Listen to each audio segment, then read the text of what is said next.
booth right now, bro. I feel like I'm spitting them bars. Finna spit them bars, bro. I feel like I'm in the booth. Told you last week, bro. You know, we told him last episode, though, that you know my boy Turn Up kind of had them bars, bro. No, hold up. This is something I wanted to bring up because I remember you vaguely brought it up, but no, we need to talk about this because you kind of was like, yeah, you know, I used to do this. Nah, yeah, you definitely grazed over that shit, bro. Bro, what's up with this? Tanaka in past life used to be a rapper, bro. We need to hear this, bro. The folks, the streets, not even the folks, the streets need to hear the Tanaka on the track on wax. We need to hear Tanaka on wax. We need it, bro. We need it. Come on, Tanaka. Don't let the streets down, bro. You know what I'm saying? We need it, bro. Can't leak all that. We need it, bro. Yeah, we're not gonna talk about it. Well, we're not talking about it. All right, you gotta understand, bro. Everybody used to rap, so sometimes it was kind of like therapy in a sense. Oh, it was therapy for you, bro. That shit was like comedy for me. Like me and my cousin. Shout out James Fooley, Cooley, Bacon Jr. We had this joint where I went to California and then like. At my grandma's house, like we like recorded some freestyles, and like we 100% freestyled it and put it on YouTube, and like it made it all the way around the family, and they were talking about how garbage it was, but it was so fun, bro. That shit was funny as hell. I think that shit is still on YouTube. That's fine. JC Dub. That was our group name. I'm trying to remember if like. Cause I don't know. I don't think we ever posted stuff to YouTube. You heard me? I think. Oh, you was in a group too? Yeah, it was. But see, okay, all right. Well, I'll give you a little tidbit since you over here inquiring. You know what I'm saying? Is it kind of like when Kendrick recorded that at the club song? Oh, I don't know. I don't know. No, you never heard of that? No, I haven't heard. I gotta let you hear that, bruh. We was church rappers, bro. It was Christian rap, bro. Oh, okay. You know what I'm saying? So it's even on a whole different level. You feel me? Like, we using like gangster rap instrumentals, but then we like, you know what I'm saying, rapping Christian Praise stuff. Jesus! Yeah! Yeah, I feel that. We was like Lecrae, I guess you could say. Lecrae. Oh, is he a Christian rapper? Yeah. I didn't know that. Wasn't he like a freshman or some shit? I don't think so. I think that's where I heard his name from. For real. I think so. Lecrae, he's pretty dope. I just, that's just another, like, I just don't know where I would play it type of shit. Right. No, I definitely 100%. What, you play it for DJ Roulette, bro, when we get to that gospel music, bro. Oh, man. But is that considered? I didn't even know Lecrae was making Christian music, so I didn't know. Question. What gospel? When it comes to gospel, is Jesus Walk considered a gospel song? See, that's what I'm saying. Like, you know, what I mean? Is Christian rap considered? Is that Christian rap? Fit underneath gospel? Oh, well, that's a good question too. Is that Christian rap? Anywho, yeah, we're not gonna be. Hold on, we're gonna not be rude because we kind of walked into the listener's house, car, and like not introduced ourselves, not spoke. Headphones, AirPods. Right. Like, we didn't even speak to the folks. That's very rude and disrespectful. Welcome to the show, you guys. This is episode 3 of the TNT Podcast. I'm DJ Turn Up alongside the hood Steve Aiko. That's what they called you? Aoki. Aoki? My bad, bro. I don't really know, bro, like that. Nah, so. It's funny because my dog Turn Up be mixing up Janae Aiko and Steve Aoki. Yeah, I do be. I ain't gonna lie. But you know what I'm saying? See, Turn Up is all because you want to talk about the booth, bro. You want to talk about these old raps, bro. Yikes. Nah, but listeners, welcome. You know, appreciate y'all tuning in. This episode, Trey. Yep. Got the Trey Pound. Yo. It's Treyway. It's Trey. Oh, you got to chill, bro. I'm not 6'9". I can say it. Fuck got to chill, bro. I'm not 6'9". I can say it. But speaking of, this is just random since we're starting off left field. Let's just go left field. Yeah. Speaking of Treyway, Did you know that Fetty Wap was signed to Treyway? I did not know that. This is definitely like when he Like, fell off. way Like back. as he fell off, Yo. like he ended up signing to Treyway. I don't know if that's. Oh, still a you thing. said this was after the. Yeah, this is after. Oh. No, he was 1738 was when he was popping. I was but about like, to say, bro. like 169 was out. Like I think it was Okay. like maybe like a year or two. Like once like 6ix9ine was out, like Fetty Wap went to Treyway. I don't know why, but That's I don't know. I guess he thought that was the best business decision for himself. I guess I don't know. I guess so. I mean, apparently Treyway's up like kind of known in the upstate area. So because I just recall Charlamagne talking about Treyway and stuff Right. like that, and just saying how like Trey, man, you really think this is the right way to go, man? Pushing Tekashi and this and that, because I don't know. I feel like his face card was solid otherwise, you know what I mean? But Right. no, I don't know. Also, I would like to address the elephant in the room. My apologies for if I sound different. My nose is stopped up. I don't know why. I don't feel sick. I would just be sneezing and shit. But if I don't sound any different, disregard everything I just said. We're just gonna keep moving on with the podcast. But just a little recap. Shout out to us moving up in the world. We got music and shit. Like, Feel like, me? It's getting real out shit. You know what I mean? Like, bro, where the fuck did that shit come from? Yeah. Getting music and shit. That's crazy. We got fucking music and shit. It's time to we trying to tighten things up for y'all. You know what I mean? Yeah, sound a little bit more professional, dude. Do things a little, put Right. things in concrete type shit. But yeah, man, we got a little music for the folks. Speaking of music, so I did try the Like a Virgin because I remember on the past episode I was like, you know what? I think I'm gonna try that Like a Virgin. Tanaka, I don't know if you were actually paying attention to when I tried it. Shout out to Bell Out Monday. Did you see when I played the song, and did you see a reaction if you did see it? I'm not gonna cap. I don't think I was paying attention to the slow set as much as I usually do. Yeah, I wasn't feeling too hot that day, so. Well, shoot, you definitely saw the reaction when I played Loaded Baked Potato. Oh, I was ready. That's why you know what I'm saying. I was kind of anticipating that joint. So, but yeah, I didn't. I don't think I paid. Yeah, yeah. Cause you guys split it up, right? 20 did the first. We split it up. Yeah. Shout out DJ 20. He did. He rocked with me. Bell Out Monday. He did the first part, and I did the second. Right. I did the second. He did his thing. I did mine. So yeah, I tried the Like a Version, and it seemed cool. Like people still rocking. I'm sure you was fine, bro. You know what I'm saying? Yeah. I just be trying to just a little peek behind the curtains for folks that come to Bell Out Mondays and listen to me DJ or skate to my sets. When it comes to the slow set, I like to try to switch it up a lot because I go to certain events and I go to other rinks and whatever, and I kind of feel like I hear the same thing over and over again. I hear the same slow songs over and over again. So I try to switch it up every so often. So that's why some slow sets may be a little stronger than others some days, because I just be trying to try shit out.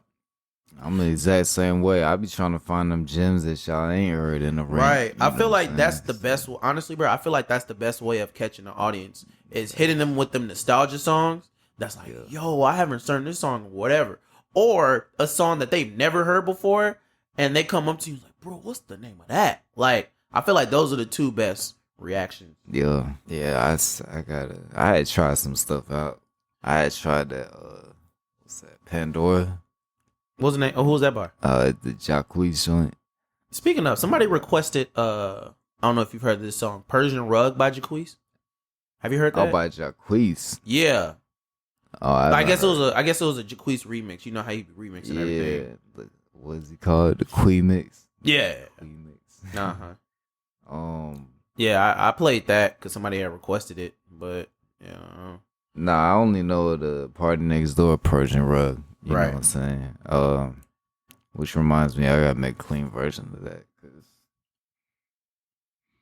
But I played it one time, accidentally let that. Oh, and it was a dirty version. Let that. Wait, what was it? Because I've never heard the song before. Like, what does he say? Nah, because you know how but you don't curse, so you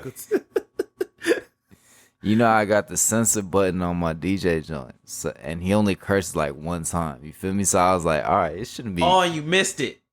Oh man. Nah, you know what? You know what it is, bro. He held it out like it was like. Oh, I don't give a fuck. Yeah, exactly. Bro, it didn't be the worst one. Boy, I missed it. I got like half of it, and then it's just. Yeah, bro. I did that shit one time too, like recently, bro. I ended up playing the dirty version of Novocaine, and like I was like, oh, bro. When I tell you I flinched so quick, and I was like, oh, wait a minute, this is not the right version. Let me hurry up and switch, cause all I heard was even when I'm fucking Viagra popping. I was like, oh no, please, not today, not That's today, a please. fact, bro. Once you hear that.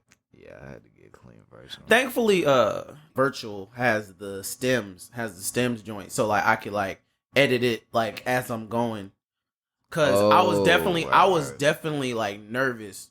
Fuck me good, fuck me long, fuck me numb. Like I thought I was gonna like still like fuck all that up because like he definitely says the F word like 3 times in a row on the chorus. Yeah. So bro. yeah, it's different. Well, while on the subject of still talking about music, so remember the last episode, Tanaka, the Trina bar. Do you remember the Trina bar that I told you? The man talking about the big brown. The big brown. So apparently, I did some research, and that wasn't a misspell. You did some research. Yeah. You heard the record? No, I did not hear the record. Fuck that fucking record. Fuck that shit. I don't remember, bro. Don't get me lying. I didn't do that much research. But no, so I did research on the song, and she really says big brown. And I looked on different lyric sites, and they all said brown.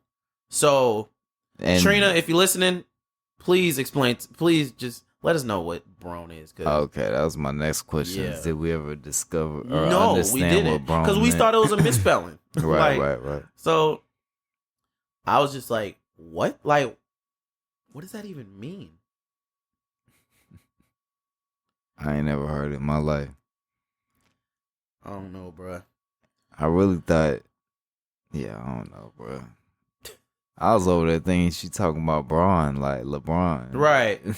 Wait a minute, but now that I think about it, was LeBron even a thing yet? I was just about to say, or if he was the college student.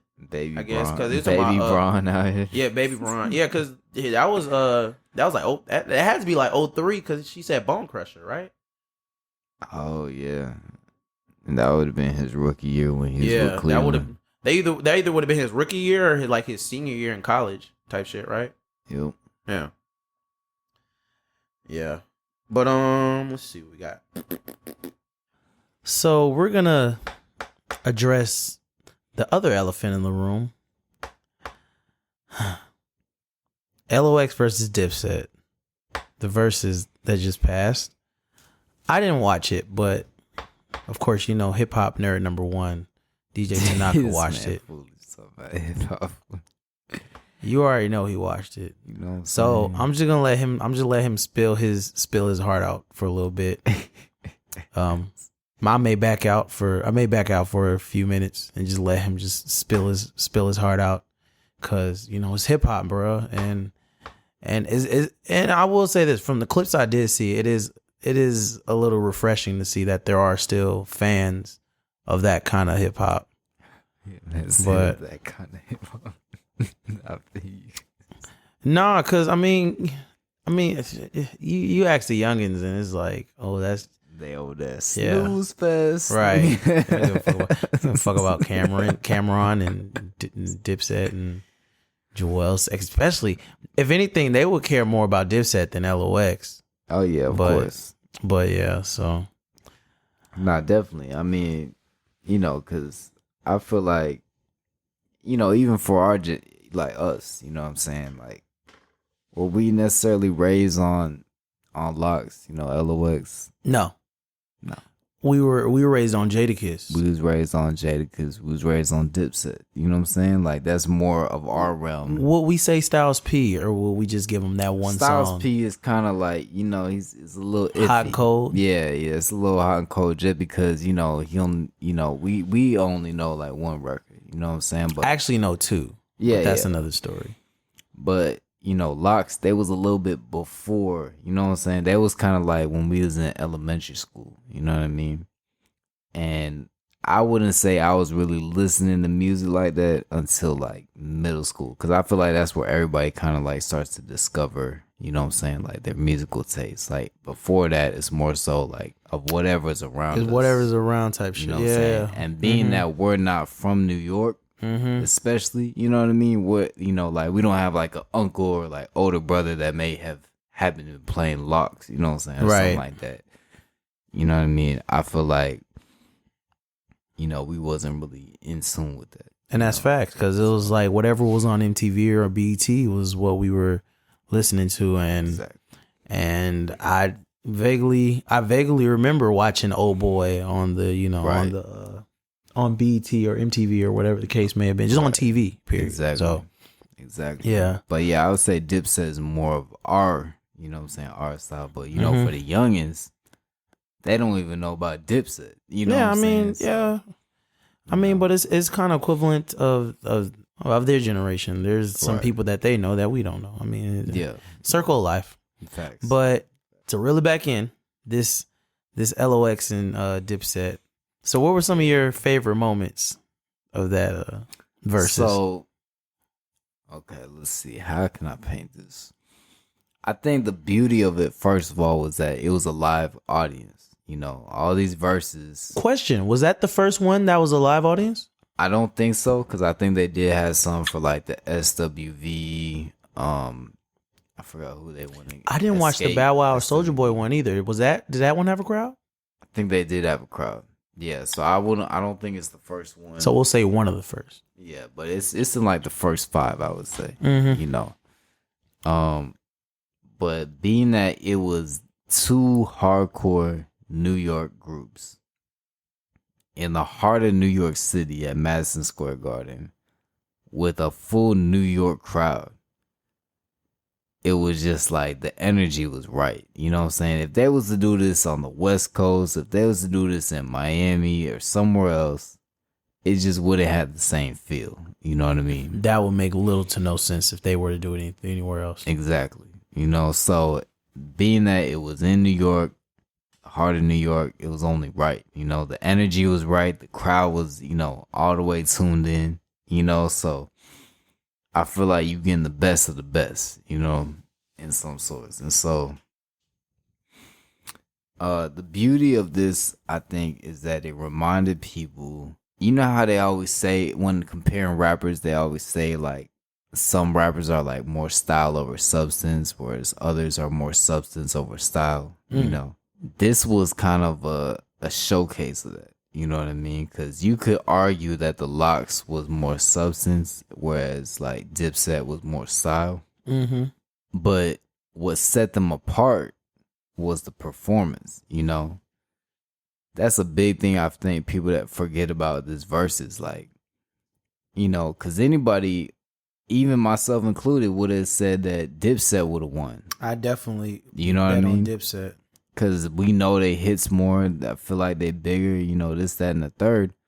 But going into the battle, I chose the Locks just because I felt like their performance was going to be that much better. You know what I mean? And I feel like, yes, I know the Dipset records, but the way they was performed and the timing, you know, because the Verzuz thing is all about where you place the records to in response to, you know, stuff like that.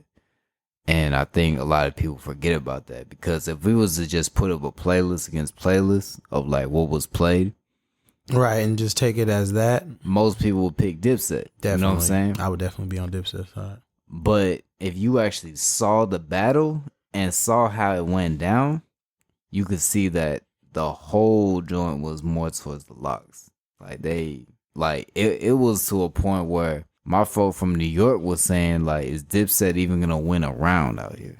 You know what I mean? Because the way the locks was so in tune, bro, like that joint was crazy.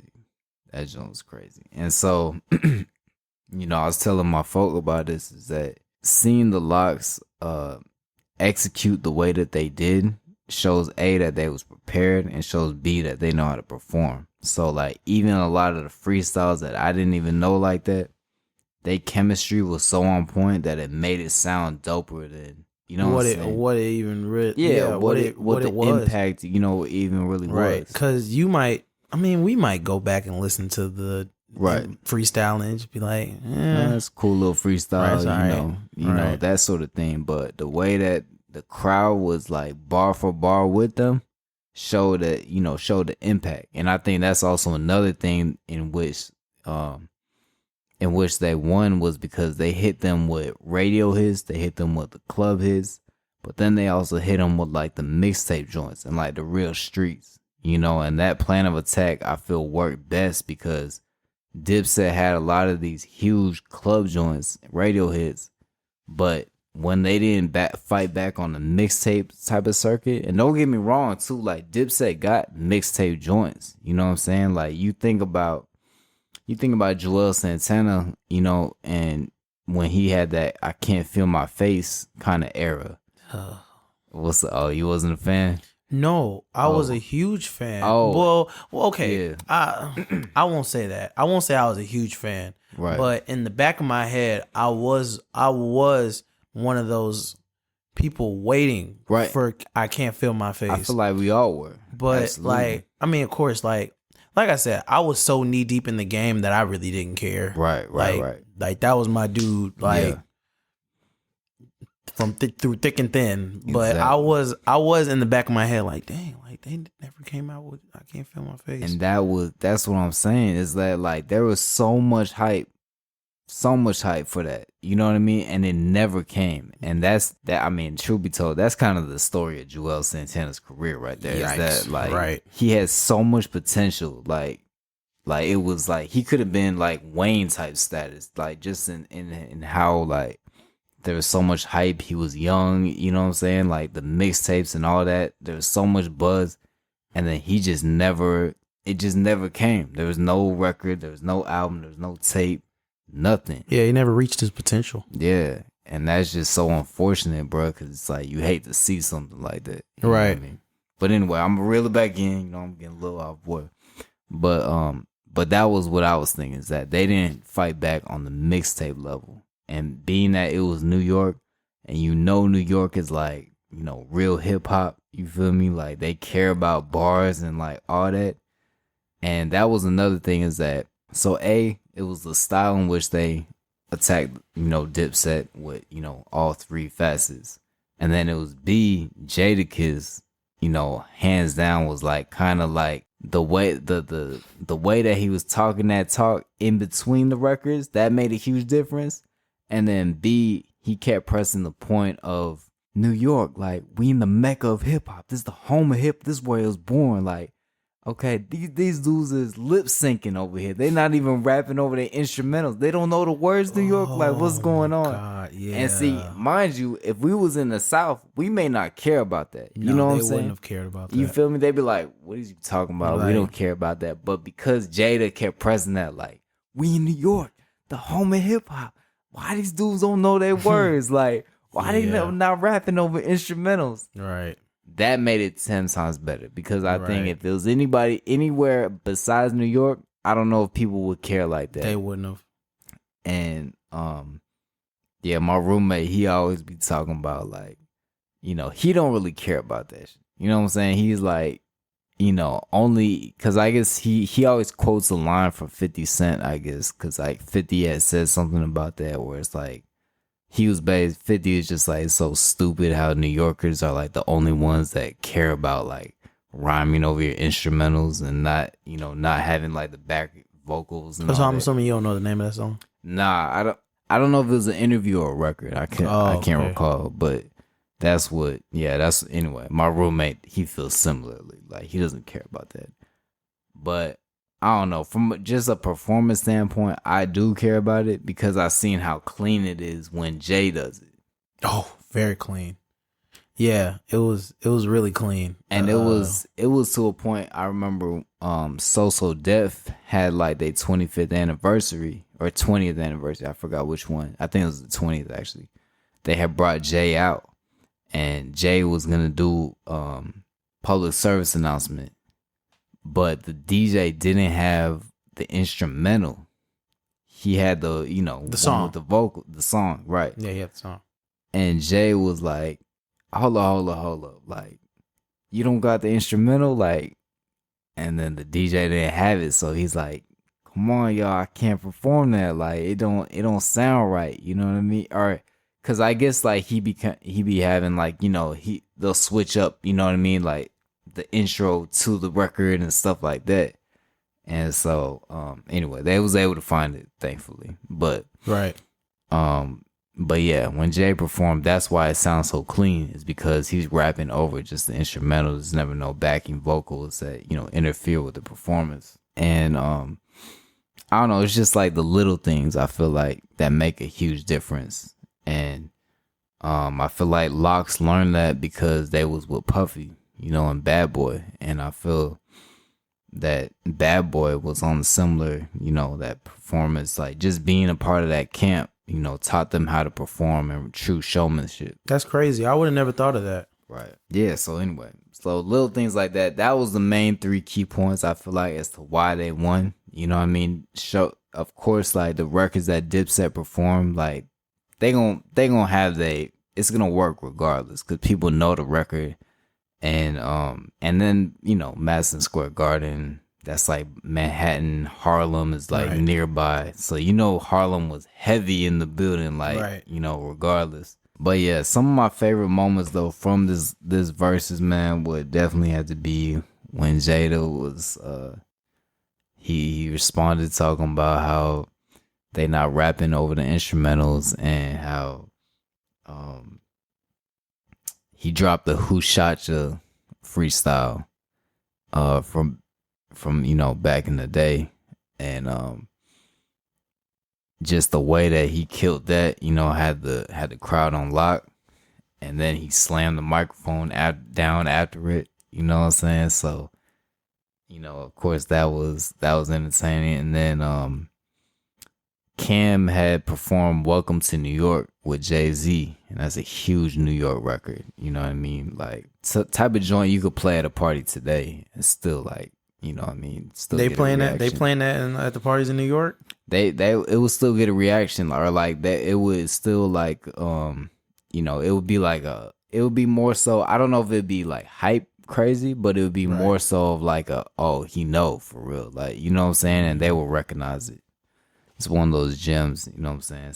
So Kim was performing it, he starts off, he's like, come on, you ain't got no bigger New York record than this, you know what I'm saying? And Jada's like, watch me, see my next move or something like that. And throughout this whole battle, you could tell that Jada was focused, you know what I'm saying? If you remember from the first verses, him against Fab, Jada was drunk and he had the little meme of him, you know what I'm saying, dancing or whatever. But this joint, he was focused, like he wasn't drinking or nothing. And yeah, so then Jada followed up by performing New York, joint with Ja Rule and Fat Joe, and then the crowd just erupted, bro. Like that might have been the biggest moment of the night, just that response. So let me ask you this: Do you think the reaction would have been different if Jada would have went first with New York and Cameron would have followed up with Welcome to New York? I think it would have. But I don't think that Jada would have did that. I think Jada had this. So I had listened to an interview afterwards, right, with Sheik Luch, mm-hmm. And he was talking about how their DJ. Oh, that's my bad. I don't know how I forgot that. That was another important thing. The Lox DJ was 10 times better than Dipset's DJ. You know, it's funny. I was gonna bring that up. Right. I was definitely gonna bring that up. I was gonna say, well, you had the 3, but I know there's a 4th. Right. Facts. But facts. That was you brought it up. Go ahead, spill the beans tonight. Nah, that was definitely the 4th, man. That just showed appreciation for what we do. You know what I'm saying? How much we can impact a performance. It's like his timing was so impeccable with like just the scratches and like how he's dropping it, how like sometimes they would do one verse, a hook, and then on the second verse they would drop like a different instrumental. Like for instance, like when Styles did Good Times, you know what I'm saying? On the second verse, he dropped that I Got 5 on it instrumental. And so like different stuff like that, it was so vital. So Sheik was talking about how like they was practicing and preparing for this, and their DJ would be playing like Dipset's joints. Like they would be rehearsing, like playing their records, and then the DJ would choose like one of the Dipset records like in response. And so they was like trying to figure out how they would, you know, come back. Ooh. Yeah. So I feel like they had that whole New York. They on some Batman stuff. I don't know how. No, for real. I don't know how familiar you are with Batman. I'm sorry, y'all. I'm a little bit of a nerd. I'll go ahead. Just a little background about me. I wasn't smart enough to be a nerd, and I was way too lame to be a popular dude. But I know a little bit about, you know, a little bit of both. Either. But okay, so the thing about Batman is he has the weakness of everybody, from villains to superheroes. Yeah. So if anybody were to ever flip on him, right, he would have the weakness, and he would know how to take them out. So that's what it seems like LOX was doing. Exactly. That's what they was doing. So that's the reason why I say that. I don't think they would have did that, because I think that was all the way planned, is that they're like, all right, when Cam drops, you know what I'm saying, welcome New York, this is how we gonna answer. You know what I mean? So yeah, that was crazy. That was crazy because Cam said what he said, and then that was the response. So the joint erupted.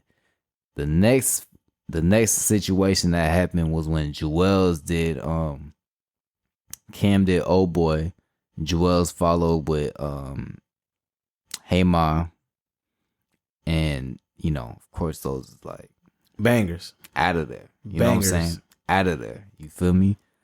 And then Jewels follows that up. He's like, yo, New York City, I don't think they like girls, yo. They think we in jail. They think we performing for Attica. You know what I'm saying? Like, don't get it twisted. I love my dogs, you know what I'm saying? But like, we not here just for dudes, okay? They don't like girls. And then that's when Jada was like, oh, word? You don't think we like girls? Like, and they dropped dang, I can't even remember the first record. Oh, Ride or Die Chick. So like Rough Riders, you know what I'm saying? And mind you, that's, you know, it's a cool record. I don't know if it's like, you know, huge, but it was, it was cool. It was there. Right. But I think they knew that, you know, their records don't necessarily like are huge. That's why the presentation is so important. Exactly. So he's just like, hey, yo, Tech, just play a medley of all the girl joints. You know what I'm saying? So he's literally playing like just like hook, and then moving on, dropping another one, hook, dropping another one, and then they get into the Grammy talk. You know what I'm saying? Because it's kind of like forgotten, but like Lox was a part of like some Grammy moments. Like they was on Jenny from the Block with Jennifer Lopez. You know what I'm saying? And they had it on with Mariah Carey. You know what I mean? So it's like you kind of forget about that. You know what I'm saying? Just because they not really pop.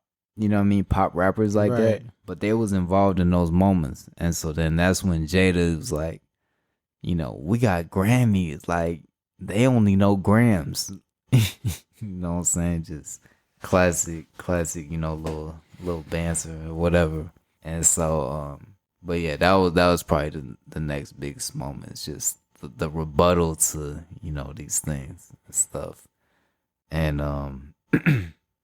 but yeah, another just funny note about the battle was that there was maybe like, so Lox is 3 people, Dipset was 4 people. I say there's maybe 12, 15 people on stage, right? Start of the joint. Bro, by mids like 60, 70% of the way, there's like 50 people up there, bro. Oh God, there was like 50. I was like, and I didn't even realize this, you know, because I'm just enjoying the battle or whatever. Right. I'm like, yo, how did so many people get on stage just like start growing? That sound like some New York jump for real. Exactly, bro. And that's why, like, you know, halfway through the battle, they was like, all right, we got to clear the stage. Like, y'all need to get off the stage if you are not in the battle or they're going to shut it down. Like, the stage is about to collapse. Like, y'all need to get off. And it was like a whole like 10, 15 minutes that of them trying to get people off stage. That is funny as shit. Yo, get off the stage. Respectfully, get off the stage. Respectfully. Like, we need y'all to get off the stage right now or they're going to shut it down. Like, we're not playing around. Like, and then it was to the point the crowd's over there like, get off the stage. Get off the stage. Wow. So, yeah, it was hilarious, but overall, man, I just think it was a great battle. You know, there was some moments that they was actually like, you know, I knew it was all, you know, fun and games. See, but here's the thing, though. Yeah. I feel like they all knew that it was. But that's okay. So that's the thing, though, about up north people. Yeah, they're just really intense, and that's just how they're raised. Aggressive, very aggressive. From the grown men to the kids are like just like, and like, but that's how they interact with each other. Exactly. So like in any other situation amongst any other people, that probably would have been a fight, right, or a shootout, right, or something. Definitely. Like somebody would have got hurt. Right. But they're amongst each other and they're friends and they're cool. And you could tell, hell, they was taking pictures with each other afterwards. Like, popping bottles with each other. Like, and it's a celebration.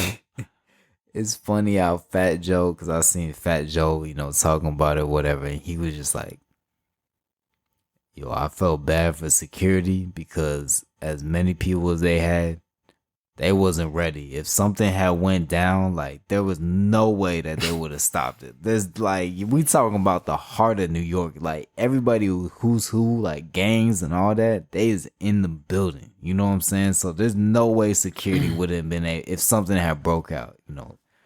And it was also, but yeah, they was talking that talk. Like Sheik Luch started off. He's like, hold up, Tech, hold up. Before we get started, let me look at these. You know what I'm saying? And then, you know, the Dipset's like, yeah, y'all need to look like us. You know what I'm saying? I don't know what y'all wearing. Yeah, you know what I'm saying? Y'all broke or whatever. And then Sheik is like, let me look at these soft ass dudes right here. These pussy ass dudes right here. Like, and then that's when, you know, the crowd getting riled. Like, oh, shit. Right. And then that's when Cam start piping up. He like, hold on, y'all. Y'all not even home. Y'all not even at home. This Manhattan, we Harlem. Like, this our home. Like, F is you talking about? Like, you know what I'm saying? Y'all set it off. Y'all go first. Y'all not home. What is y'all talking about? Tell your DJ to set off. Y'all not home. Get the F out of here. Like, you know, so. That's funny as hell. Like, anywhere else, it would have been a fight. But, Facts. They just know each other. So it's like, and then I remember, Loxa did a record and Joel's like, yo, that was like, let's stop. Oh, they had did this joint Wild Out. You know what I'm saying? The hook is just like, Wild Out. And so anyway, it's like a call and response, you know, hype joint or whatever. But yeah, Joel's like, nah, New York City, that was that was whack. Let's keep it a buck. Like, let's stop fronting, all right? That shit was trash, all right? And then yeah, you know what I'm saying? Then Cameron did he did the Killer Cam. You know that joint? I don't think I know Killer Cam. Okay. So he did that joint, and then Jake's like, this, y'all really playing this garbage? Like, what did y'all, come on now. Come on, man. I could be at home in the crib for this, man. What is y'all playing? Like, so, but anyway, at the end, you know what I'm saying? They unified, you know what I'm saying? Showed that, you know, New York, we said it was going to be a little chippy, but, you know, we all love each other, man. We brothers. And then, you know, was even saying how, you know, everybody got here safe. Everybody going to leave here safe. There's not going to be no fighting, no stabbings. And I feel like that was the bow. I feel like that was the bow on it. Absolutely. He was just like, you know, was saying everybody going to get home safe. You know, we not fighting, you know, stabbing, none of that. You know what I'm saying? It's all love, all peace. This is for New York hip hop. You know what I mean? And that was a beautiful moment. You know what I mean? Because that's what it's all about. You dig? It's like to come up out of, you know, all these projects and streets, you know, to get to where they at. you know, it's a celebration of that. That even though that it was aggressive and, you know, gutter in the beginning, they rose, they alive, they doing well. You know what I'm saying? And that's always a beautiful moment to see. So, you know, that was dope, man. And just, I don't know, for me it was refreshing, you know, because I was just like, dang, like, don't get me wrong, I appreciate the trap, but you know what I'm saying, sometimes it just, when you hear like real hip hop or just like bars and stuff like that, like it's a little refreshing. It's refreshing, man. Like it's just like such a satisfying meal. You know what I'm saying? Like that you get, it's like any other kind of meal, bro. You I mean, you have too much of one thing. It's right. like, I don't want this. I want something else. Right. So, I mean, exactly. I get it. Exactly. I definitely get that. That's why I appreciate your tweet, you know, seeing how you were saying, like, you know, it's refreshing to see that people still appreciate this. Yeah, you know? Bro, because, I mean, all I see is... We're not going to talk about that. Whatever. But... Right. So, yeah, anything you want to say? Put a bow on LOX Dipset? Man. Salute to both sides. You know what I'm saying? Just because Dipset, in my opinion, lost doesn't take anything away from them. I was happy to see them all out there. You know what I mean? The Dipset class, it made me revisit both sides. I went to go revisit Locke's catalog, Dipset catalog after, you know, so just vibe out and just appreciate the music, man. So. Yeah, salute both sides, man. I just want to put out a quick PSA. So the North had LOX and Dipset. The South had Jeezy and Gucci. Right. The West Coast, bro. Y'all need to speak up, bro. We need one. I don't know who it is. I don't know who it's gonna be. They need it. And we need somebody. We need two heavy hitters to go head to head. If we gotta do Dre versus Quick, like something. We need something. Something. Come on. At the somebody. very least, man. Somebody, anybody. Right. We do TDE versus Death Row, like something. Let's get it. Can we get something? Something. West Coast, please speak up. Please. That's where me and Turner from, man. Throw a dub up, like, you know, what's up, bro? Yeah, like we had Snoop, he went against X, and like that was okay, but it was right. Now we need a real West. We need Coast. a West Coast. We need a West Coast one. Come on, man. Somebody step up. Man, especially, and you brought up the Snoop X, Battle Cat as a DJ was killing it. Like, oh my, that's a whole nother story. we need a West. Bottom line, we need a West Coast. We need a West Coast. We need a West Coast one. We need a West Coast one. Come on, West Coast, speak up. Well, I don't know if this count. Too Short and E40, they did have that. So they did. I forgot about that one. But I get okay. I guess I gotta be more specific. Southern California. You know what I'm saying? Like the Bay is a different culture. Bay is a different monster. Like I'm not gonna lie, I low key forgot that E40 and Too Short came out with one. But Southern California, can we please get one, please? Please, somebody. Nah, we definitely need that. Anybody, come on. We need that. One of y'all, something.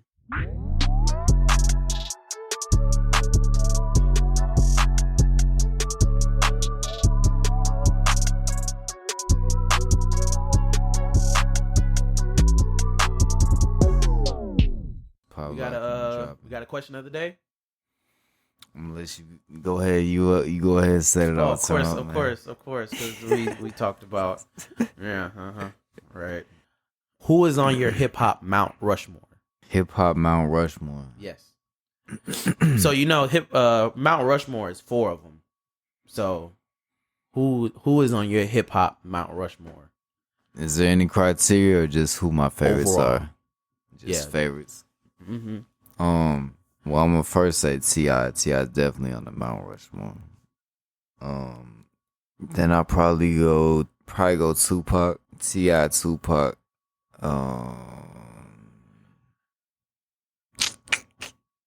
Let's see. Other 2 would have to be. That's a good one. He really think about this. Yeah, I gotta put Kendrick up there. T.I., Tupac, Kendrick.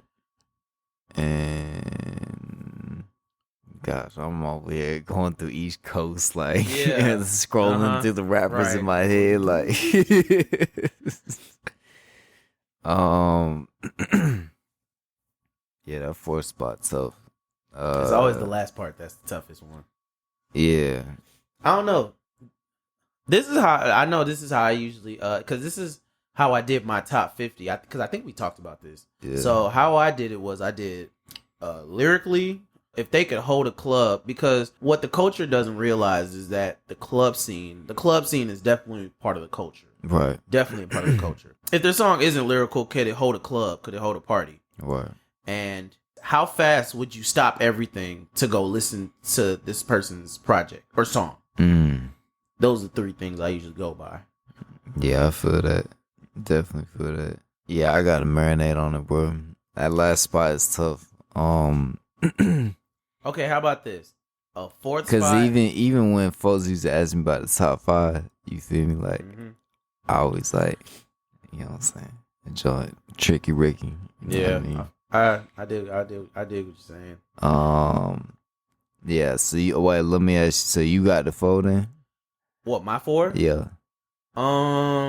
Without looking at my phone, and I was gonna say, you can give a 5th honorable mention if you want. That, I don't know, makes it a little easier.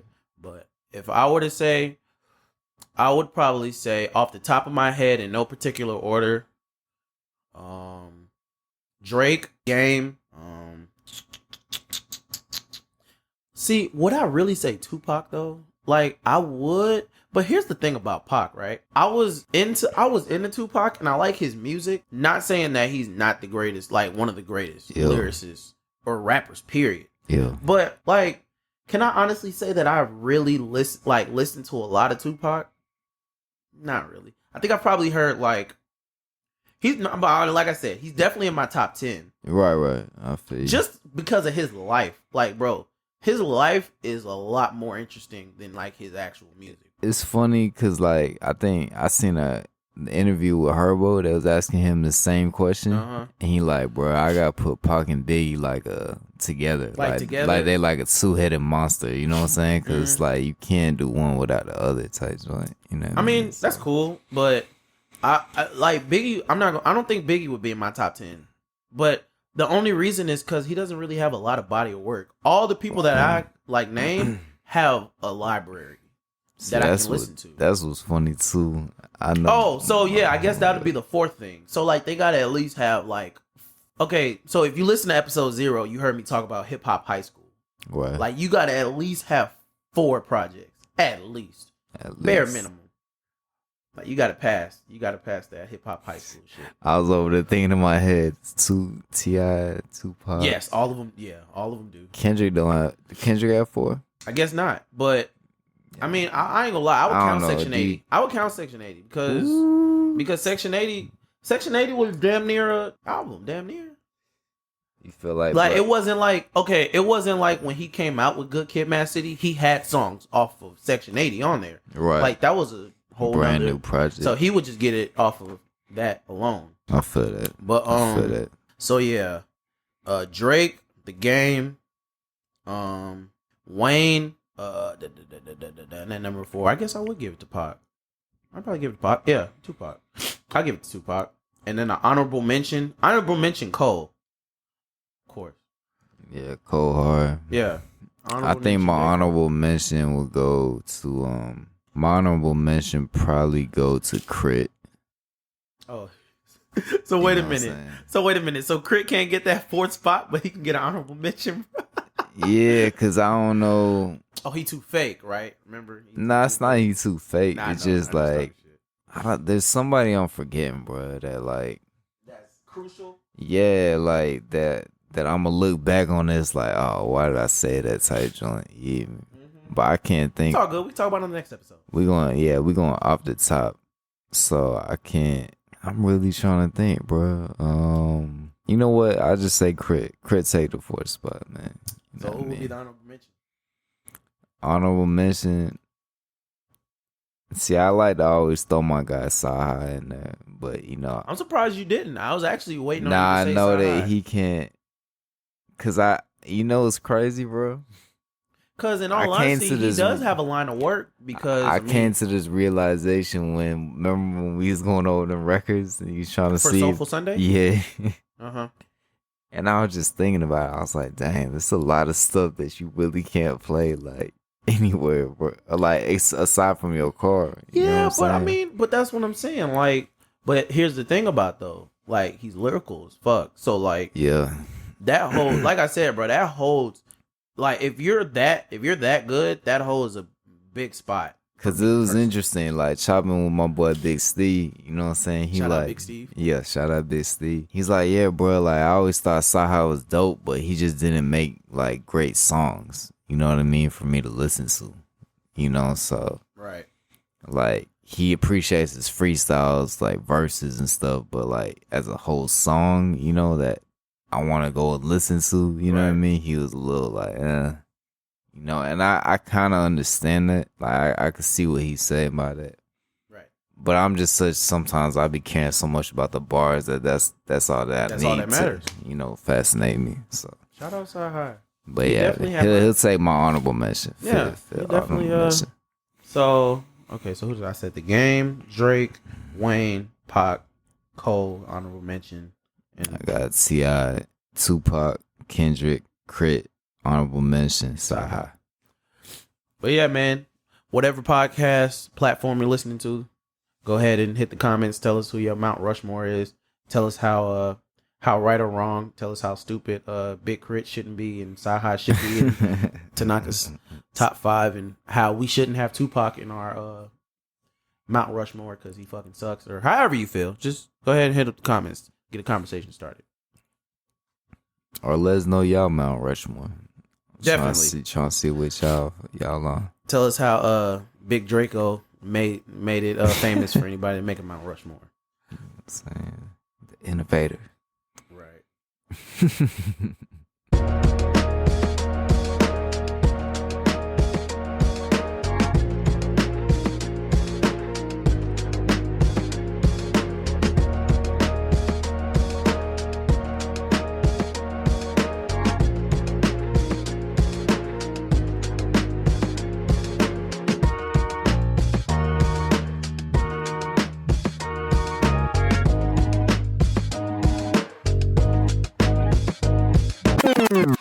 Gets the bars. Game time.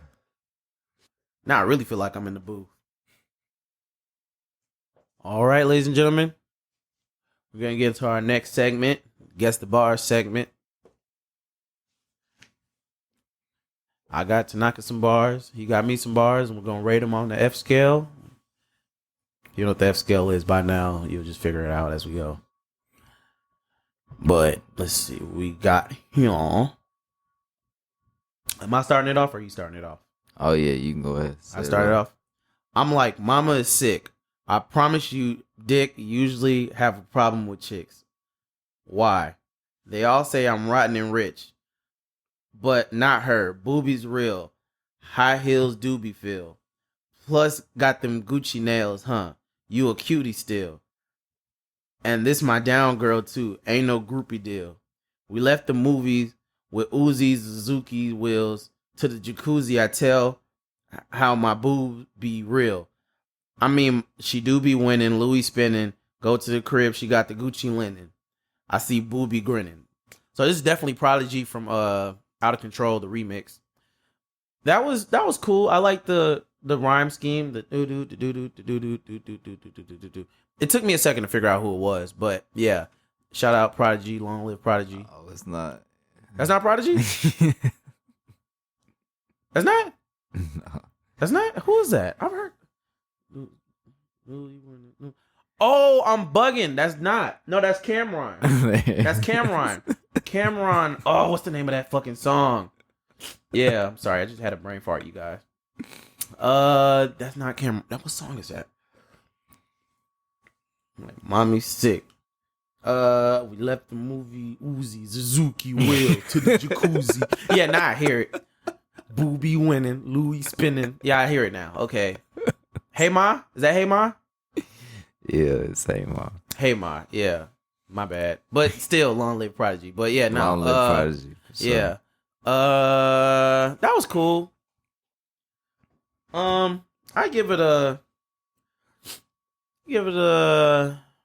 ferocious flat. Okay. Ferocious Flat. That was cool. It was a cool little rhyme scheme. Yeah. And he was still talking about something. So I could appreciate that. Right. So the first time I ever heard that song, I was definitely young. And it's funny about that song. I just always think about how young Joel Santana was in that song. Yeah. And like, I think he just turned 18 or something like that. And he was the youngin'. But yeah, this is definitely baby. This is baby. This is pre-turn up, but classic. Yeah. Do you remember how you heard it? Like who? Music videos. Oh, okay. I don't remember if it was BT or MTV, but I just remember seeing the video because Joel Santana was trying to sneak into the club. But yeah, that was a cool little song. Yeah. I wouldn't say it was my favorite, but I just remember hearing the song. And that actually was interesting part of time because that was Dipset before Jim Jones started rapping. Yeah. So that's interesting to look back on as well. Definitely. Where does that joint rank as far as your favorite Dipset records? Probably high up because I didn't really listen to Dipset. Okay, got you. I hear that. All right. Let's see what we got here. Lil Baby get the cap in, tell her hold on, wait, cut it with the act, then drive a Beamer crazy, cut off all the traction, get a dab of flipper sauce and need a napkin. Lil Baby get the cap and tell her hold on, wait, cut it with the act, then drive a Beamer crazy, cut off all the traction, get a dab of flipper sauce and need a napkin. So I'm guessing because it says get a dab of flipper sauce, they talking about... Oh. Hold on a second. Thought it was flipper because he talking about, but they saying get a dab of flipper sauce, so I'm guessing it's QC. Is this Lil Baby? You said what? Oh no, he talking about Shawty get the cabin. I don't know. This is somebody from QC because they said get a dab of flipper sauce, and I'm guessing they talking about Skipper the Flipper. Flipper. And how he started the dab. Yeah, I ain't gonna lie. This what they say. Insert Atlanta rapper here. Like yeah, I feel like it's an Atlanta rapper. I don't know who this is. Yeah, I have no clue who this is. I just guess Rich the Kid. And I would give this, I give it a flat. It's on straight, yeah. Not too bad, not too good. I feel that. But you actually just should have went with Skipper the Flipper because it was definitely Skipper the Flipper. Was? Okay, it was definitely Skipper the Flipper. And the name of the song was Hold Up. So I'm assuming you've never heard Hold Up. I haven't heard Hold Up. Yeah, I'm trying to think if I... Ever heard of Skipper the Flipper song?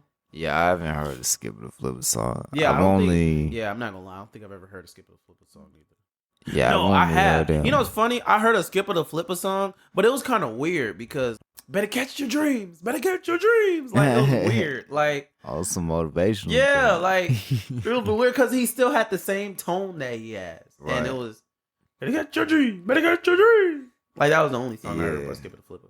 Nah, he Oh, but I mean, besides the feature he had on that Jose Guapo song. Oh, I know him. Run it up. You remember that song? Nah, okay. I didn't listen to Guapo like that. I didn't either. By the way, if you ever start doing like Atlanta parties, I would highly recommend you get that song. Yeah, I heard that. Like, yeah, he definitely holds some weight in the city. But yes, Flipper. The only thing I really know him from is that Trouble record, Brick. Yeah, he was on you know what I'm saying? That's the only like Flip. I mean, well, and then I guess like, you know, there's some other like, you know, like early QC records, right. Like, you know how they kind of had like group features and stuff like that. Like, there's a few of those that he's on, but that's really all I recall him from is that Brick record. It's a Brick. I forgot about that song. All right, that and that What You Doing, Trouble record. Oh, bruh. So this is YG really be smoking, really be drinking. But this is my shit. Now I'm riding traffic with 2 pot blasting. With a bitch that's wait, what he say? With a bitch that's irritated from all these questions she asking. Like what bitches I fuck, when, how, and where. You ain't my main bitch, so why the fuck do you care? That's my shit, bruh. I ain't gonna lie, bruh. That My Crazy Life is like my favorite album. It's like one of my favorite albums of all time. But let me finish. That's why bitches get fucked, turn around and get left. Somebody need to teach them less talk, more sex. I'm pressed when I'm stressed. My granny telling me I'm blessed. Then why the fuck did Jesus Christ got me going through this shit? I really be smoking. I really be drinking. That's my shit. That's my shit. They get the fire from me. Fire from me. Little background on that song. First time I heard that song was when I heard My Crazy Life. And this is when he just got signed to CTE. And I was just so sure. I was so sure that this album was gonna fucking suck because he was on CTE and Jeezy was gonna be on every single record. Now that was an interesting time period just because we had kind of seen YG grow, you know what I'm saying, through the mixtapes, and it was still kind of iffy, you know, like he would pop out with a hit, but then it was kind of like, I don't know, could he hold like a full album? Right. And then he did the signing with Jeezy, and it's like, you know how that be, bro, like when because I think they was on the same label, you know, Def Jam, you know what I mean, so I feel like it's kind of natural, like, you know, they try and get like a young artist to sign with like an established artist to kind of like, you know, put the spotlight more so on them and stuff. Right. But it was a little iffy. Like, we didn't know how it was going to turn out, bro. You know. So that was the first time I ever heard that album. I mean, heard Really Be Smoking, Really Be Drinking, and highly impressed with that album. Like, he made a fan out of me with that album. That's another thing too, is that Jeezy from the South. He not even a West Coast. Exactly. You know what I'm saying? Like, so that could have really went left, but honestly, bro, a lot of people. Well, when he first came out, he got a lot of love for the West Coast.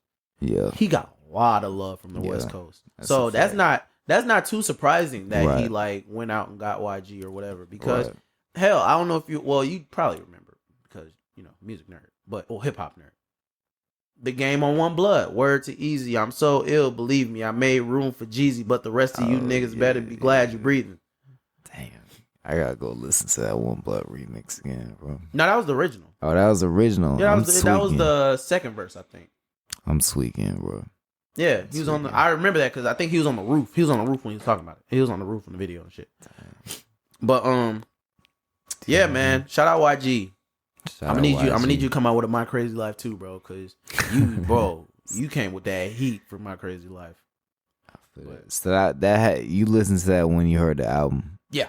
Okay. So I was listening to it all the way through. Right. I feel that. And shout out to Kendrick for killing his part too, because at first, I ain't gonna lie, at first when he came on, I was like, who the fuck? I was like, who is this? He snapping.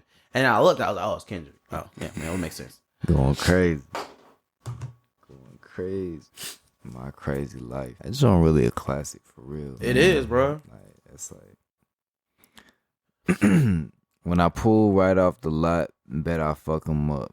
Bet if I knew all I got, bet I fuck him up. 20,000 on my wrist, I bet it fuck him up. Ain't copping out, but I'ma make it in a couple months. 20,000 on my wrist. Yeah, I feel like this like I'm hoping this like a club record. You know what I mean? Just off the cadence. I'm gonna give it a Frisbee, bro. You know, I feel like if it's a club record, I move it up to a flat. Cause I get it. You know what I'm saying? But otherwise, I don't know. Yeah, it don't do too much for me. Yeah, bro, it's another one of them insert Atlanta rapper. Yep. Yeah. I don't know the song. So I'm just kill all the confusion. I believe this is an indie artist I had met. Or I think either I didn't meet him or like I met him through the Faded show. Shout out to the Faded show. Shout out Chief, Vito, Eddie. Wanna say I met him through there, but his name is D.I. Screet. The name of the song is Fuck 'Em Up. Need to check that out. One time for D.I. Screet. I don't think I've ever heard the song. Well, no, I obviously heard the song because that's how I got the lyrics. But yeah. So I'm assuming you never heard the song, so you can't tell us. Yeah, I can't reflect on nothing with it. Bro, Are you really just going through my like playlist, bro? Like, what's up? I can't fuck with you, bro. What you talking about, bro? man? God damn. What's up, bro? Well, this is gonna be another fire. So I'm just, if I could start from scratch, I wouldn't change shit. Same red bandana, same 4/5, same G-Wagon, same hood rap bitch, working in the kitchen, cooking up my shit. Same telephone booth, same connects. That mean the same politics breaking up in my chest. Same bloody t-shirt, same address, same dog food album banging in my tape deck. Nigga, if I could make 94 today, I'll tell Easy and Dre to bring back NW. Bro, that was my shit, bro. I'm not gonna lie. Yeah, That was my shit. Classic. See, when the game, and I don't know, he was being trendy back then, but bro, when he used to do them records where he would get really drunk and make a record, those were my shit. Like Doctor's Advocate, Start From Scratch. Love them songs. That joint, I just feel like you just really felt what he was talking about, bro. Like that joint was so real, bro. It was, bro. That's classic game right there for sure. It was. And so shout out to cousin Kevin, Free the Boy. That's actually where I heard that song from. Or he just used to have, like I said, from prior episodes, he would just have folks that I wouldn't know about playing. I mean, I know who the game was, right, but like, right. I remember I've never heard that song. He had it playing, and I was like, I rock with this song. He had it, and so was he playing the album, or he's just playing like a mix? I want to say he was. I want to say he was playing the album. Got you. And so yeah, he had that Start From Scratch playing, and that was the song that I really attached to. Like, bro, that joint touched your soul. It's crazy. That's another thing too. What's interesting about hip hop is like a lot of us can't even relate to those lyrics, you know, because that's like, you know, gangbanger, this and that. Shit, yeah. But the pain you felt is like if you was going through something, you know what I mean? You could kind of, you could kind of relate that, you know what I'm saying? If you was going through something, you could relate it to a record like that, you know? Very true, Bucko. Very true. Yeah, shout out Marsha and Bros on the hook. Oh, fine ass boy. She done glowed up. She done glowed up on y'all folks. Love it when she got her own shit together. Got shit to lose, then she with whatever. Always out of town, she my distant lover. Only pulling driveways with tents and better. Gold rims, we ghetto, on the chase for cheddar.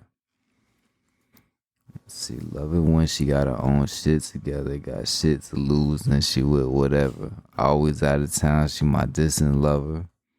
Only pulling driveways with tents and better.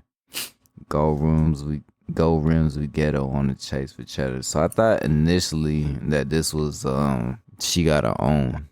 That's what I initially thought. The Neo song? Yeah, but the you know how fat, fat, you know how fat rap on it. But then like the cadence a little different. I feel like. Okay. Cause I feel like she got her own. That kind of got a bounce to it, don't it? You know what I mean? I don't think like this cadence really got the bounce for real. Yeah, I don't know who this is. I give it a flat ferocious. You know that it's cool, it's solid. So that was that was Tyga. Oh, okay. It was off of a song called it's either called MOE or it's called Mo. Yeah, I don't. It's off it's a mixtape record. Maybe. Don't get me lying, bro. I don't know. Yeah, I didn't. Yeah, Tyga was a little hit and miss with me, so I didn't. Very, very much so. Yeah, I didn't always. Didn't always. I guess pay the closest attention to all his records, but bro, if there was ever a definition of a hit or miss rapper, it's Tyga, bro. I'm gonna guess though that's a mixtape record. So could be. I'm not gonna lie. I'm not. But yeah, you say he's the epitome of hit and miss. Epitome, bro. When I first heard him and I heard that, put the lime in the coconut, I was like, twist it all up. I'm out. But then he bounced back with that Black Thoughts 2. The Black Thoughts 2 mixtape. That shit was hard. Then he came back with the Hit 'Em Up song, and I was like, no.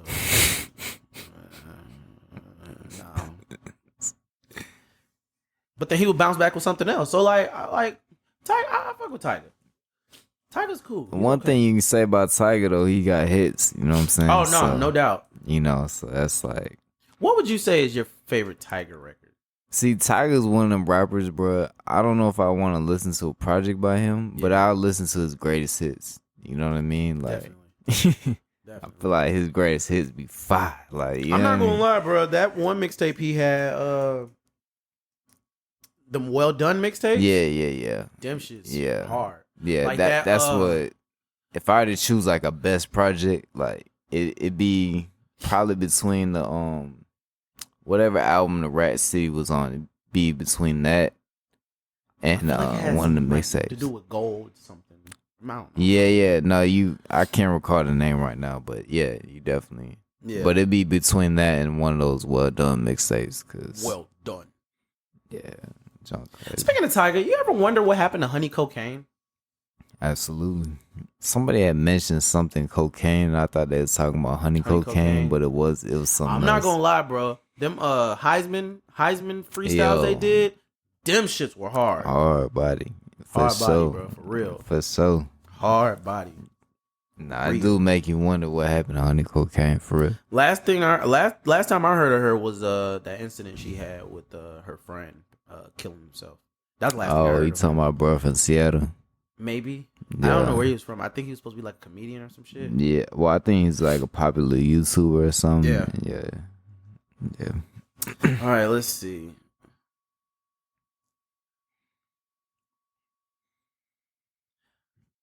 Okay. LIL, you better ask somebody. I've been on my grind since butt touch potty. Y'all don't really want it with this young hot toddler. With the flow spec like Techno Lotta. It's so sick how the clock tick. I keep giving y'all hits like Techmatic. It's the reason why I spit how I spit. When I spit, it's like mucus. Gotta get rid of it. Been on my grind since butt touch potty. What's on trying to catch the cadence out shit? See, it's the toddler part that throws me off. He or she had to have had some kind of slang with the toddler part. It has to be. Because that's the only thing that would make sense. Young, hot, and you just say potty, somebody, potty, toddler. Like, what? That didn't even... or toddler. Oh, I guess it would be toddler. Toddler, whole lotta, I guess. Flow spec. Okay. I guess that'd be okay, I guess. So sick how the clock go tick. Give me y'all hits like Techmatic. So I'm assuming this is obviously a rapper with the name Little in front of it. And this is somebody with apparently a lot of hits. So got he or she has a library on them. For some reason, I want to say Bow Wow. I want to say Little Bow Wow, and I'm gonna guess. I don't know, like Take You Home or some shit. This sound like This sound like Take You Home. It's a little, but I don't know where the fuck on that though. But I give it a flat. Okay, I give it a flat. Who we got, Bucko? So it's Lil Mama. Oh. Is it lip gloss?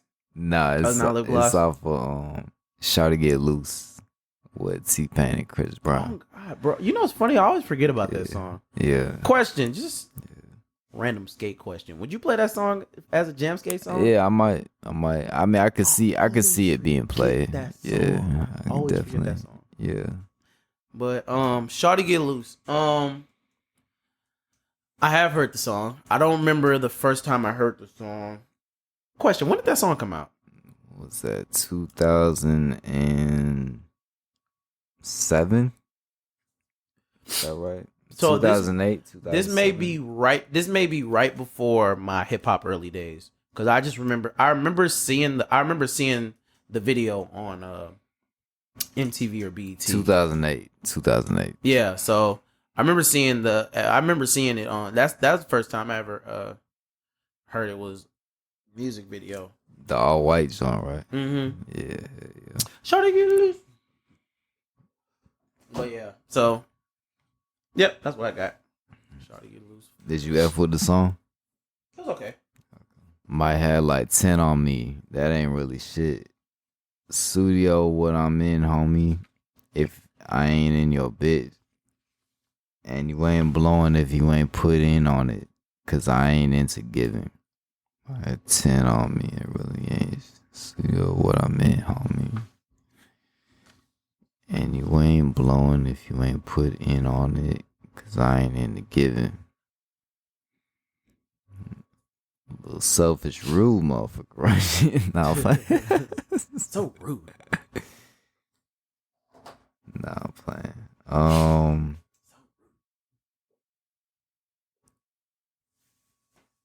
Studio? Is that meant to be studio? You said what? The joint says studio, but is that studio? Probably. We'll come back and look at it. I'm not gonna lie. With this artist, I wouldn't be surprised if he just said. With this artist, I wouldn't be surprised if he just said studio. I think this young. I'm gonna guess Young Dolph, bro. I don't know. Getting Young Dolph vibes. I don't know the record. You say you get Young Dolph vibes? Yeah, that's And it does nothing for you. Oh, my bad. The rating. I was like, maybe it's like a Frisbee flat. Frisbee flat. Yeah. Frisbee flat. So what's funny? What's funny about this is actually your boy, Rit, homie, Quan. Oh, for real? Yeah. Okay. So apparently it's from a song called 10. Okay. Do you remember the song 10? Yeah, that was what was that off? That was the first Still Going In Reloaded. Oh, okay. Yeah, I think I didn't. I mean, yeah. I'm assuming that's one of the songs you kind of just brushed yeah, through. that was the one I brushed through. Brushed through songs. But yeah, there's better Rich Homie records. That's why that comes to mind. Obviously, throw it back, bro. Obviously, bro. Stupid bitch, that's the same thing. Got the chill, bro. Got the chill. Stupid bitch, that's the same thing. Oh my god, that's funny though. That man, Rich Homie Quan, bro. All right, it's the last one for me.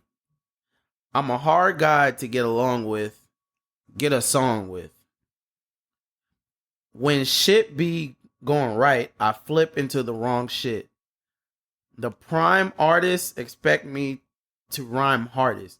/ con artists gotta get mine regardless. I ain't even big. I size niggas up. What? Why just end like that? I'm a hard guy to get along with, get a song with. Shit. When shit be going right, I wrong shit. The prime artist. Artist gotta get mine regardless. Yeah, that gets a Frisbee for me. That did nothing for me. It gets a Frisbee for me. Gotcha. I have no idea who that is. I feel so it. Yeah. So it's a record off the Locks album, Money, Power, Respect. Was that the name of the album? Yeah. It's a record off the Locks album, Money, Power, Respect, and that's Jadakiss solo record off for the love. Yeah. All the Frisbee folks always end up giving it to super lyrical folks. Shit is amazing. Shit is amazing. Yeah, I can't tell you. I can't tell you when I heard that song because I've never heard the song. So I feel yeah. If you ever doing a party for the 40-year-old New Yorkers, they fuck with that song. It's just like one of them classic, like like how do I compare it? Yeah, it's just like one of them, it wasn't necessarily a hit, but it was like a classic, album. It's a classic like from they that would area. Like they would perform it possibly at a concert in New York. Yeah, if the Locks were performing, they might perform that. I feel that. My lyrics bang like a Crip of blood. Ninja, what? It ain't nothing but a party when we thug. And there I was, a young ninja with heart. Ain't had shit to lose. Pulling my pistol on them fools, you know the rules. Okay. And there I was. Yeah, I get it's a ferocious, yeah. I don't know. I just left with the cadence, and it was straight to the point. And it's a little reminiscent, thinking back to his days of a youngin'. When you was hard out in them streets? Oh, no, I'm saying this person. No, I'm not referring to myself now. I ain't had no strap, no pistol. These drugs. I feel you, Tanaka. That alternate life. I feel that. My lyrics bang like crippled blood. So I'm guessing it's a West Coast artist. I'm gonna guess that this is the Game. I don't know if that's right, but I'm gonna just say the Game. I'm gonna guess that it's off Doctor's Advocate. I don't know the record though, but who it is. So you were kind of right when you said West Coast artist. Yeah. Your boy from off your Mount Rushmore, Tupac. Oh, okay. That was the record. Can't See Me. My lyrics burning like crippled blood, nigga. What? Like as soon as you said it, I was like, oh yeah, I know this one.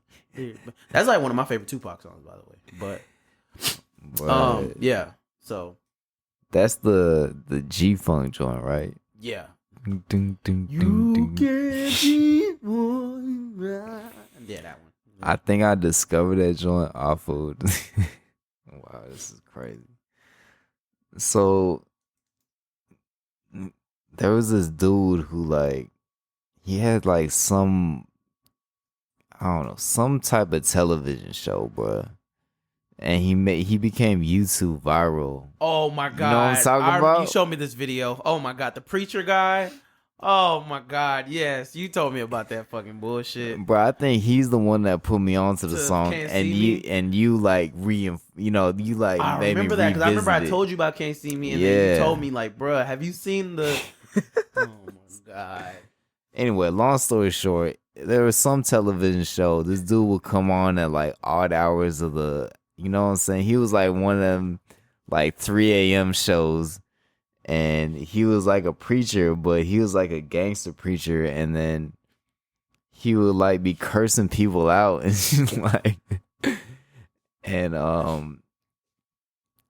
then at the end he would just have a dance session where he play gangster music and just be.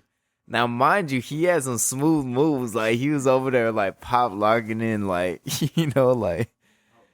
yeah, bro. And anyway, so Tupac Can't See Me. That was one of the records that he would dance to, and I think he danced to it more than once. So that must have been one of his favorite joints. So that is a very hard song. Yeah, might play that while I'm in the car. Yeah, yeah. But nah. So, question: have you ever heard All Eyes on Me?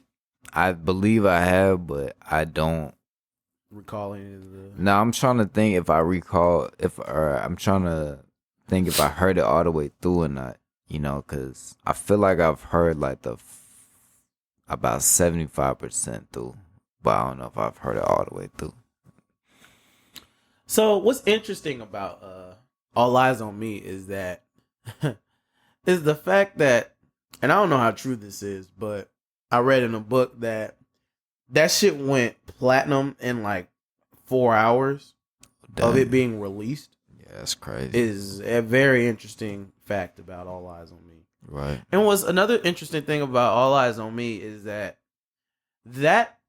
album should have showed that there was no real East Coast West Coast beef, because he had a song on there with Method Man called I think Got My Mind Made Up. And if that was the case, he would have never had Method Man. I would assume he would never have Method Man on his album. Right. If there was a so-called East Coast, West Coast beef. Right. So that's why I really feel like the East Coast, West Coast shit was all media and conspiracy and shit, because, Nah, I hear that. Definitely hear that. Yeah, man, you bringing that up just got me hoping that the media don't do the same, bro, with the whole Nip situation that recently happened, as far as, No, yeah. I don't think they would. I feel like with that was just gang related, and with that, bro, LA is just, bro, they just be on some other shit over there, bro. Yeah, it's interesting too, because the more I looked into that story, all right. So for the folks that don't know, Nipsey's mural was defaced by a rival blood gang, and they kind of bragged about it. And then like a week or two later, I don't think the dude that did it, but like his homie end up getting shot up on Instagram Live. His name was like Indian. Yeah, right? Indian Red Boy. And did you watch the video? Yeah, I mean, yeah, that was. I didn't brutal. watch the video, bro. I can't. I'm not gonna lie, bro. I can't watch shit like that. Yeah, no, it was brutal just because like he was, chopping it up with his friend through IG Live, smiling, this, that, and the third, and then you just see him like look up, like from the phone, and it's just that's over with. Like pop, pop, pop, pop, pop, and it's just like wow, bro, over with. And it's just like that joint is really sad, just because I don't know, bro. Seeing somebody taking their last breaths, bro, of life, dog, it's just like really. Yeah, bro. That's damn near a snuff. That's damn near a snuff, bro. That shit's crazy. Yeah, joint is really hard. Yeah. So, but yeah, man. It's interesting though. I looked into that, and apparently he had left like his old gang and joined a new gang. So he used to be a part of the Compton City Bloods or something like that, and then he joined like Inglewood something or something like that. So some people Inglewood Bloods or Crips? No, Bloods. Well, yeah, no, I don't. Well, I'm not a gang member, but as far as I know, you're not supposed to do that. That's what I'm saying. So some people was wondering like, was that the reason as opposed to the whole Nipsey thing? No, that sounds more like the reason. Yeah. So I don't know. Wait, was he killed by a Crip? They don't know. Nobody knows. They don't know who he got. Yeah. So that's or apparently he got set up. Like a chick and some dudes that set him up. So right. That's an interesting way to end the Guess the Bar segment. Yeah. But anyway, I hope the gangs chill out, bro, and I hope beef becomes sensationalized by the media to lead into something bigger. Well, hopefully we've gotten to a point that we're bigger than that and smarter than that. Because the 90s was definitely an interesting time, but like we were definitely a lot crazier in the 90s. So yeah, for sure. That's funny you say that, man. But speaking of crazy, I don't know how I was gonna segue that, but it's funny you said the 90s was crazy because that man Styles P said like, I really used to fight in these streets, like actually. Cause anyway, I was watching his live and I was just like, you know what, bro? This is why I appreciate Styles P. Just the passion that he got for hip hop, bro. Mm-hmm. It's just like I F with that. He really loves this shit, right? Like, yeah, I feel that. Smell what you cooking, bro. Gotta be a fan of hip hop, bro. Got to, man. Got to, bro. What was I about to say? Oh.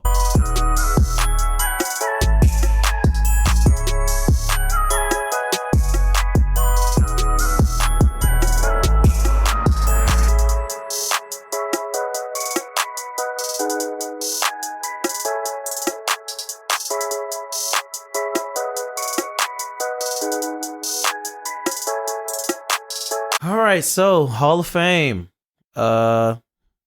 Second? Is this second or third? This is third, obviously. It's third episode. Duh. So, our first inductee when T.I. dropped What You Know. And our second, what was our second one again? Second one was the Kendrick Control-verse. Kendrick Control-verse. Yes. So our third inductee into the Hall of Fame goes to, drum roll please,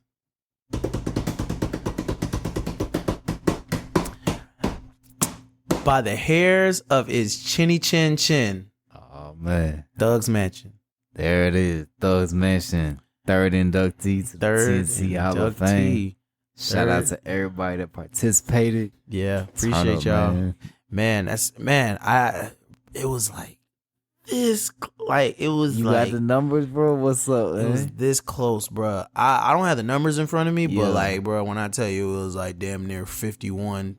Oh, like, word? It was like 51-49. Like, Like it was close. This one was close. That's crazy. But quick funny story about Thug's Mansion. Shout out to Stone Mountain Skates. This is before it was Stone Mountain Skates. I don't know if I told you this story behind the scenes, but I forgot where I was coming from, but I know I just made it to All American at the time. That's what it's called. And I pulled up in the front, and it was I pulled up to the front, and I see AC walking outside, and he walked through the back door, and I was like, he walked out the back door, and then he went to his car, and I'm like, okay, that was weird, but I'm finna go see what's going on. It was a Saturday night. I remember that specifically. Right. And so I walk in, and then I walk in, and it's DJ, forget his name, Tiny. That's his name, DJ Tiny. DJ Tiny was DJing because I guess AC was under the influence. I don't know. But I walk in, and bruh, he's playing Thug's Mansion. Which he's one? Playing the acoustic version. Oh, word. But let's think about this, right? Me. No. Like, here's my issue. Bro, okay. Saturday night.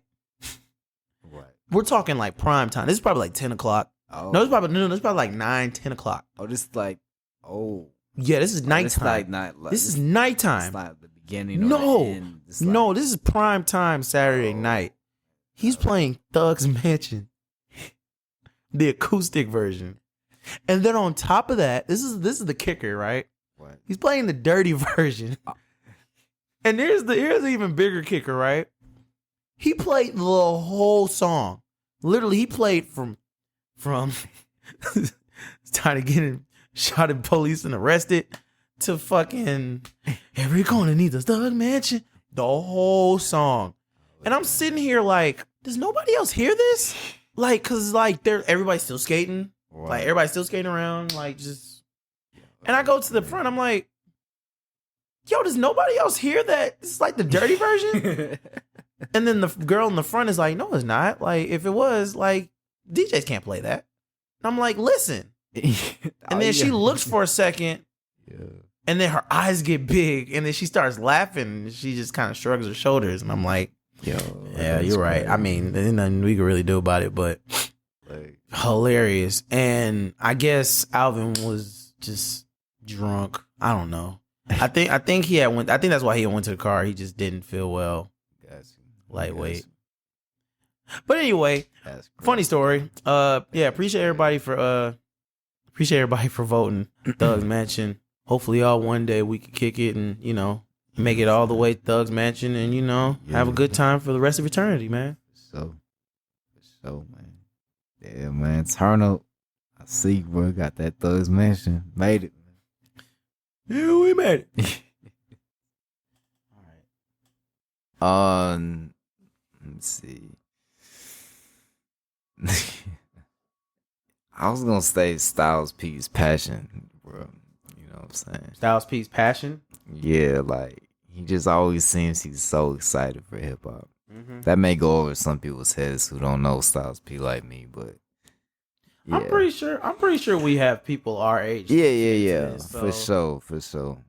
So I'm gonna say Styles P's Passion for hip hop, because like that joint, I don't know, just seeing his excitement talking about hip hop, bro, just like makes me like, I guess makes me feel less crazy, or like I'm like, because I feel the same way, equal passion. Like I get excited about the same like, oh, bro, it's the Locks, and then some people are just like, bro, you listen to the Locks, right? Like, well, you also have to take into account we're in the South, so, right.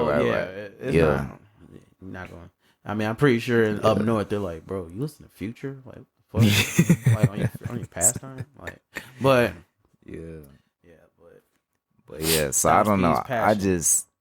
I just appreciate that because for one, in the live, he was because it's just a versus, it's not like like a rap battle, you know what I mean? But still, he's like He's like, yo, I love Jim, I love Dipset, you know, all that, but on that night, August 3rd, man, is no love for 24 hours. Like, you know, we taking it, you know, what? Like, we got hits, bro. What are y'all talking about? Thinking that, you know what I mean? Like, Right. you know, this is what I live for. I love this shit. Like, I can't wait. Like, and I appreciate that, bro, because I be feeling the same way, bro, you know. Just with these different artists, man, you know.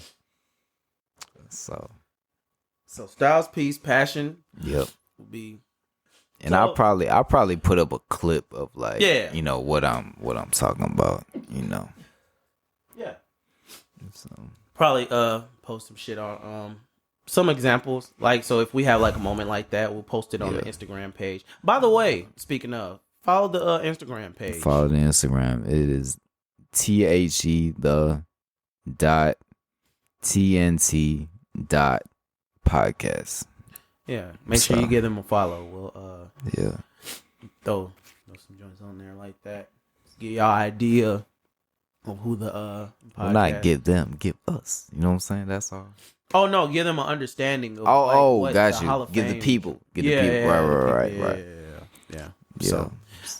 So that's what's up. So on my side of the Hall of Fame, so I'm take us back to 2005, right? 2005. The summer of 2005. And before I give y'all this, I will have to say this is probably like one of my favorite moments of the BET Awards. So set the mood. BET Awards, June something of 2005. Right. This is probably Destiny's Child's last performance on the BET Awards. I think Cater to You comes on. Yep. I thought I knew, and then it was like you confirmed it. You feel me? So it's like Cater to You comes on. Yeah. Beyonce grabs Terrence Howard. Yo. Kelly grabs Nelly, of course. Yeah. And Michelle grabs Magic Johnson. Yo. Do you like it like this? Doom, doom. Like, bro, when I tell you, like, that point made me fall in love with Beyonce. Like, completely fall in love with Beyonce. I was definitely that kid. Right. But, yeah, so my nominee, the Destiny's Child performance, 2005. Cater to You. Cater to You with the lap. But it was a dope performance, but I ain't gonna lie, it was so funny because Magic Johnson looked so confused. like bro, when Michelle grabbed right. like he just looked so confused, but like it was definitely still a cool moment. For sure. Cool BT moment. Definitely. And so that's my nomination. That's a great pick. That's a great pick, man. That's a noteworthy. Do you like it like this? Doom, doom. Like that's like the only thing I remember off the top of my head. But that's my nomination. That's such a great record too. It is, bro. Bro, you heard about fucking females talking about canceling they that trying shit? to cancel. I'm like, y'all got to calm down, bro. Like, dang, man. Like a woman, like y'all can't treat your significant other nicely. Yeah, like what is wrong with y'all? Come on, man. You know the fuck is wrong? Like, it's like we understand you can be independent. Yeah, you can be independent. Eat your own pussy, whatever. But that's what I'm saying. Like, if you have somebody that you say you portray that you love, why not? Like, show them some love. Yeah, like, what's wrong with that? Like, it's cool if you want to have hot girl summer, do that by yourself. Exactly. But you can't be the one giving out relationship advice to the girls that are happy. Like, you know what I'm saying? What the fuck is wrong with y'all? Like, relax, man. Well, maybe when you get to that point, when you get to that point, you'll understand. Yeah. You know what I'm saying? And I just want to let y'all know, all these songs, if y'all haven't realized by now, are just perception. Bro, do y'all know when the City Girls came out with Real Ass Bitch Give a Fuck About a Nigga? Young Miami was pregnant. Like, bro, she is not giving a fuck about none of y'all hoes. Like, she don't give a fuck about none of y'all. She's living her life. Right. Fucking JT fucking cuffed up with Lil Uzi Vert. Like, they living their best life. Megan Thee Stallion's cuffed up with what's his name? Mr. Back It Up. I don't know his name. I could never remember his name. Who? Fuck it all the way up. Partisan. Yes, him. Fonsa. Oh, I didn't know that. You didn't know that? Yeah, I was. Oh, you must have never seen him before. I mean, I seen him. Back when the record was popping. They post a lot of pictures together. Oh, I don't be seeing. Yeah, I don't really follow so many celebrities on the. Oh, I don't either. Yeah. I follow some. That's another story. But yeah, so and moral of the story: if you have somebody you love, don't listen to the fucking stupid shit on social media talking about. So now this is. I'm assuming this is Gen Z that's tweaking about it, or is it? Oh, I don't know. I just heard about it. I didn't actually see who actually said it. I just heard about it, and they were talking about the cancel culture for cater to you. Yeah, that's wild, bro. That's wild. Yeah. But anyway, I'm not gonna lie. If there's anybody in our generation, like that's somebody I would have a discussion with, because I would be like, "What are y'all talking about, bro? Y'all, when this song dropped, y'all know what you know what the vibe was. It's like a woman that just loves her man and wants to treat him nicely. Right. You heard me? Like, it's nothing more than that. It's not like he forcing her to do all this. Forcing her to do it. Yeah, or not saying that like they're having issues and he's cheating on her. Right. But she's still doing it. Like, this is a guy that treats women right. Like, just a happy relationship. Right, it's a happy relationship. Those exist. I don't know if y'all know that, but those exist. Happy relationships exist. Yeah, man. But we're not going to turn this into the Dr. Phil show or the Maury Jerry. It's not that. Right. So TNT Hall of Fame. Really back in. Bring it on back. Reel it on back in. We're going to go with the Hall of Fame TNT Podcast nominees. Right. Styles P's Passion. And Passion for Hip Hop. Passion for Hip Hop. Styles P's Passion for Hip Hop. And Destiny's Child's 2005 BET Award performance with the lap dance and all that stuff. 5. Dang, that's a memorable time. I remember that. Do you like it like this? Doom, doom.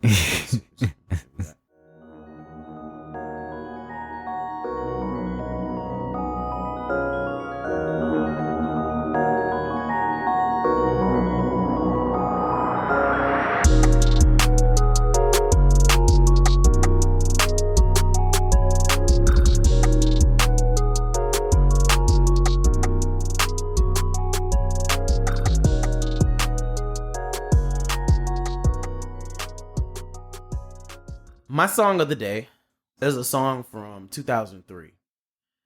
So this was definitely still the time that I was still a Bow Wow fan. But this was definitely an interesting time because Bow Wow was growing up and you can hear it in his voice starting to deepen up.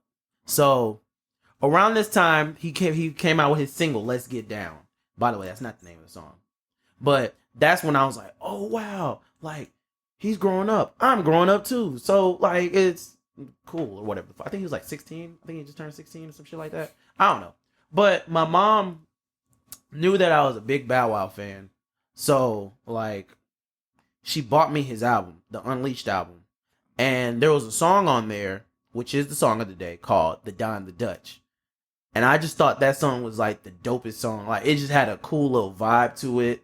Like you can like, you know, two-step. Like it's like just a cool little vibe song. And I was actually upset that he didn't do anything with it except make it like a little snippet video on what video was that? I think that was Baby. Do you remember that song? He had a song called Baby with Jagged Edge. It was around that time. Yeah, I'm not gonna lie. I only knew about Let's Get Down. Let's Get Down. I mean, I don't want to divert. I need a side note. Right. No, I feel you. Do you know how Birdman was involved with that record? So I heard about Bow Wow falling off with Jermaine Dupri and So Def. So he kind of Birdman like, slid in. Yeah. Okay. And kind of. I was just like, this is so random, bro. You just got Birdman over to like Bow Weasel. Yeah, Bow Weasel. Like, yeah, that shit was weird. Take it to the mall, pimp. Yeah, no. I was like, where did he come from, bro? No, that definitely was weird. Yeah. But nah, so yeah, so if you ever go back and check out. It's crazy that you say this because I actually did revisit like Bow Wow's whole catalog. Really? Yeah, I took the time out. I was like, you know what? Let me just go through all his albums. You know what I mean? Because I don't think I really listened to his early stuff. I just knew the singles, but I never actually heard the album. So I did check out Unleash. Yeah. So, so that was one of the songs that I actually used to like off the Unleash album. That's one of the actual songs I can remember from off the Unleash album. Because I don't think, to be honest with you, I think that was one of those albums I only heard maybe like at that time a lot. I've heard that album a lot, but after that time, I kind of just I either lost the physical album or some shit happened. I don't know. But to reel it back in, the Donna Dutch is a cool little, vibe song. I think I want to say the Neptunes made that. I just about to ask you who produced it. Yes. No, Neptunes. The Neptunes made that beat. And you could definitely tell because it's like I said, it's a cool little vibe. And what's actually funny, fast forward to when I started getting into skate DJing. Right. I used to go back and be like, okay, so like what are some songs that I remember from my past life that I can bring into the skate world? And that was one of the first songs. I was like, man, I could really play this song. But the thing about the song is, unfortunately now, Bow Wow has a really corny perception. Right. Like, he's just seen as a cornball. So, like, listening to the song now, they call me Bow Wow. Like, it just sounds really corny. But, like, I used to play the instrumental a lot. So wait, so you learned of the song from the album, not the video? From the album, yes. From the album, okay. Yeah, from the album. Just wanted to clarify. I learned it from the album, and then like fast forward, they came out with the video for the baby song. Right. The baby song, and then, like I said, back in the day, they had the snippet videos inside the videos. Right. I think he was like watching TV, and then like he had on like suits, and he was dancing with other people. I don't know. It was the Donna Dutch stuff. But, Gotcha. So, yeah, like I said, fast forward, to when I started skate DJing, I was like, I remember this song, and I was like, I could definitely add this in. Right. And what's funny is I had a couple skaters like, yeah, bro, like this beat is crazy. Right. The song, I don't know so much. Yeah, but yeah. So if you haven't heard of the song The Donna Dutch, I would definitely recommend you check it out. If you are a skater, I would definitely recommend you listen to the song because it has a cool little vibe to it for you to, I mean, I'm not a real stepper like that, like in Chicago, but it seems like a cool little step song. Right. But that's a cool little song. So that's my song of the day. Bow Wow's The Donna Dutch.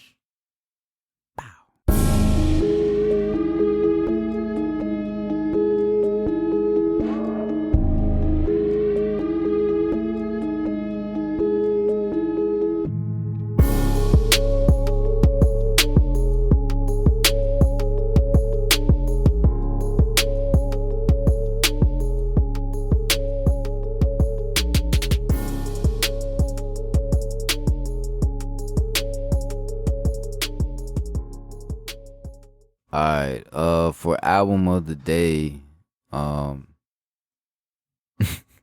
it's so funny, bro, because you said 2003. So I was like, oh damn. God damn, are we matching up again? Not quite. I'm going to 2004, but I was like, man, we right there, like right in the same vicinity.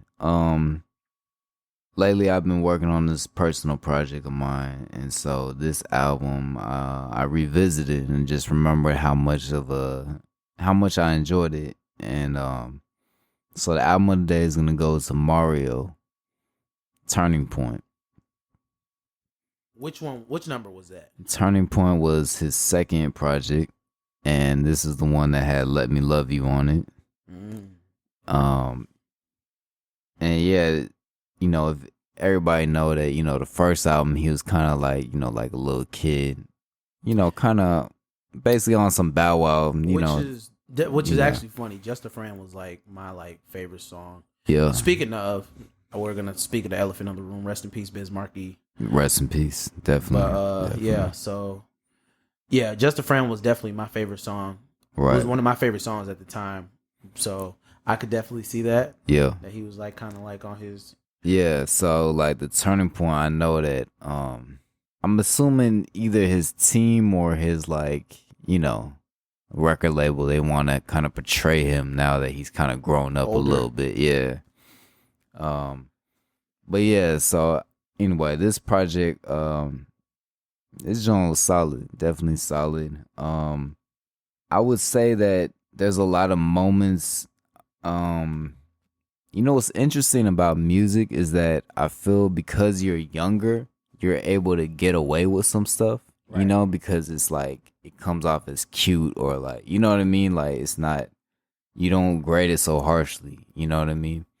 And I feel like that's what happened with this project. There's a lot of solid records, but then there's some records that get by just because it's like, he was young and it's like, it was straight. You know what I mean? Let me ask you this. Do you know how old he was when this album came out? I do not. If I were to look up, let's see, do the math.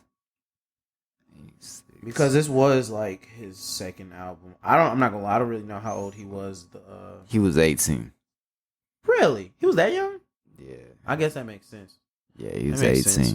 So damn, he was 16 when he had the braids. 16 with the braids. Yeah. So, crawling so Trey Songz could walk. So I'll ask you this: have you heard this album? I have not. Okay. And first time you heard "Let Me Love You." So this was, I was in the 5th grade. Mm-hmm. No, the 6th grade. I think I was in the 6th grade. This is 04, right? Yeah, 04. So, yeah. 6th grade, we had this project we had to do. Well, not necessarily a project, but it was a thing we had to do where we had to come up with a business. We had to come up with a business, and we had like Monopoly money, and we had to go around to everybody's business to what they were selling. Right. So what I used to do was I used to make CDs. Oh, that's fine. So I used to make CDs, but this is before I knew about LimeWire. See, y'all, this DJ Turn Up, look, this is the makings of DJ Turn Up, bro. But this is before I knew about LimeWire. Right. This is before I moved to Georgia. But my mom had made me an iTunes page. I mean, like an iTunes like profile. Yeah. And so every time I would like just go on the iTunes joint and just make just buy a whole bunch of songs. Right. And I mean, obviously I had to get her permission first, so it was like $1 a pop, and I used to just get a bunch of songs. Did she let you buy explicit? No. Oh, okay. Everything had to be clean. Okay. Yeah, everything had to be clean. Which was actually funny because I remember I accidentally bought Some Cut. And like I was like, bro, this ain't the song that I heard, and like, cause it's a totally different song, right, dirty version. But yeah, no, "Let Me Love You" was around that time, and that's I want to say that was like around the time that I heard it. Gotcha. I don't remember if I heard the record or seen the video first, but I remember it was definitely around that time. For that, what's the other record off of that project? The other single, I think it's called "There You Go" or "Here We Go" or "Here I Go Again." Here I go. Here I go again. Right. Oh wait, no. That wasn't it. No. How could you? Oh yeah. How could you? Yeah, that was the other song I heard.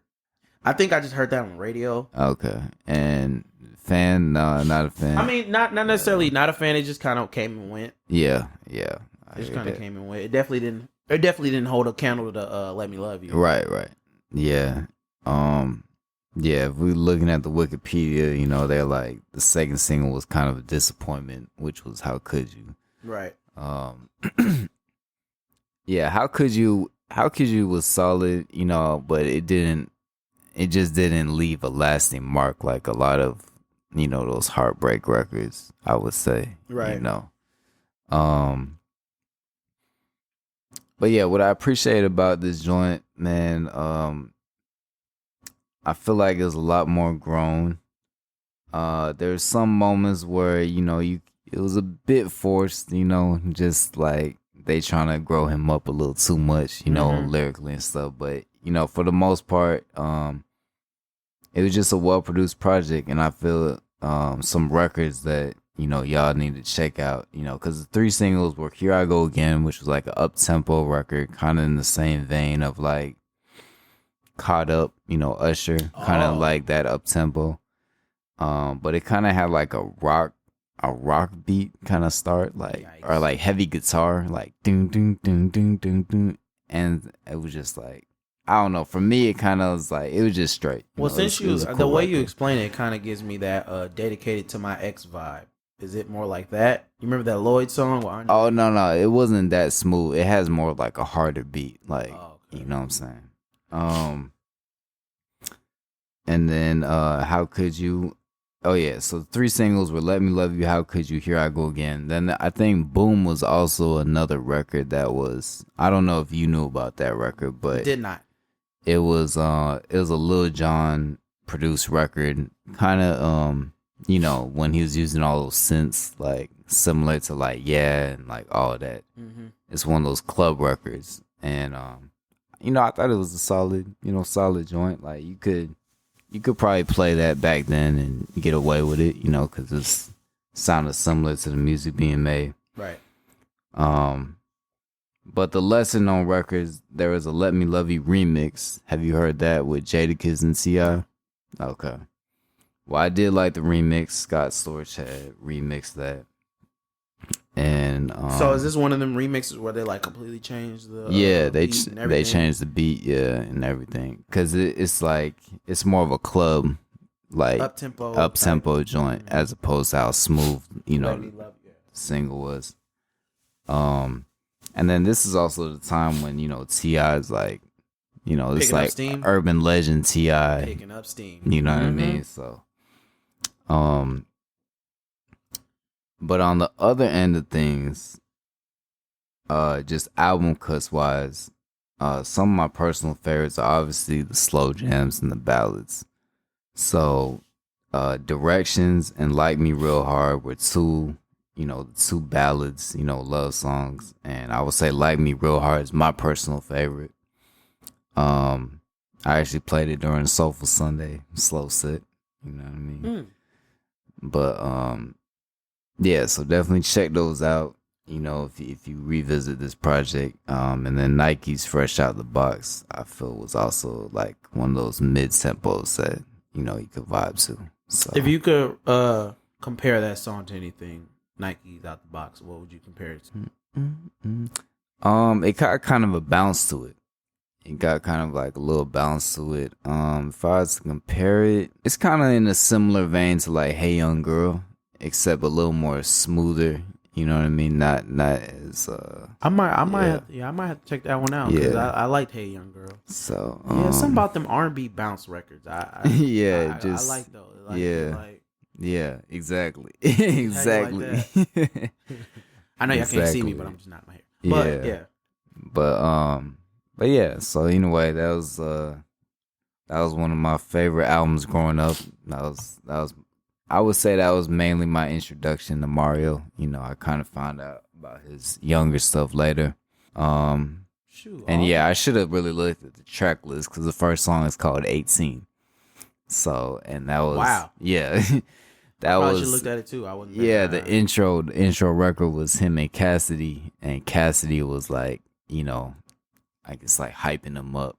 I think at the time, Cassidy was signed to, I want to say J Records, and that was the same label as Mario. So I think that's why that's where they got that from. Yeah, that's why they collaborated. But anyway, the song was basically Mario saying, "I'm only 18. I got 7 years to catch up." Basically, is what the hook was. So let me ask you this: Have you heard Mario's whole discography? I have. You have. Yeah. So where does this rank? This is definitely up there just because of how big Let Me Love You was. It's either number 1 or 2 for me. 1 or 2. It's kind of a toss up between this one and DNA. Or no, not DNA, excuse me. Go. And that was the one that had How Do I Breathe, Crying Out for Me. Mm-hmm. You know. And so it's kind of a toss up between those two. Because there's some records like I can appreciate the innocence, you know what I'm saying, of Turning Point, but Go, he was trying to like really be like, look, I'm grown, man. yeah, I'm grown-ass man. you know what I'm saying. Yeah, right. Mm-hmm. But there's one record on that album that on that Go album that just absolute cringe, you know what I'm saying. Yeah. So. Oh, anyway. Well, we definitely gotta. We're not straying away from it. What's the name of it? And why is it like? Okay. Why is it off? 2007, right? So, Snap Period was when. Oh God, that's why. It's a Snap record, bro. It's like a. Well, it's not a Snap. Is it like the Sammy shit, bro? It's like a club Snap joint. You know what I mean? So is it like that Sammy song that I hate? You know what song I'm talking about? I didn't. You should come to my crib. Is it like that, bro? Nah, it wasn't that corny, but it was just, I don't know, bro. It just sounded off place in the album. Like, it was produced by Carly Park, you know what I'm saying? And I don't know, bro. I couldn't rock with it, bro. What for you? You know what I mean? You like that song? I couldn't F with it, bro. You know what I'm saying? Like, it just seemed like one of those records that like they was trying to cash in on the club, you know, thing. It had Joel Santana on it, so it brought to mind that are they trying to remake like a Run It type of feel, you know what I mean? And I don't know, I couldn't get down with it, bro. It was just a weird record to me. But you know, to bring it back to Turning Point, apparently they knew what they were doing because that was his most successful album. Yeah, I wouldn't be surprised. Yeah. I'm not looking at it now, but it went platinum one way and then gold the other. Okay. I think the only one that certified with his stuff was his first album. Yeah. I want to say it said it went gold. Right. And that's another thing too, is I feel like it's kind of easier when you're younger to, you know, get like, you know, recognition and love. So that's why. Nah, I wouldn't say that. That's debatable. Okay. It's debatable. Yeah, I mean, well, I just feel like, you know, when you a kid, like people is less, you know, they not as more inclined to judge you as hard, you know, as like an older artist per se. I don't know. So, and then you got like the kids, you know, on your side, right? Because you know they don't know anything. It's like makes sense. But yeah. Anyway, I feel like this was like his stamp in the game, right? So, Mario Turning Point album of the day. So let us know your favorite tracks from off that album. Yeah, if you heard the project, you know, if you revisit the project, let us know which records you rocking with aside from singles.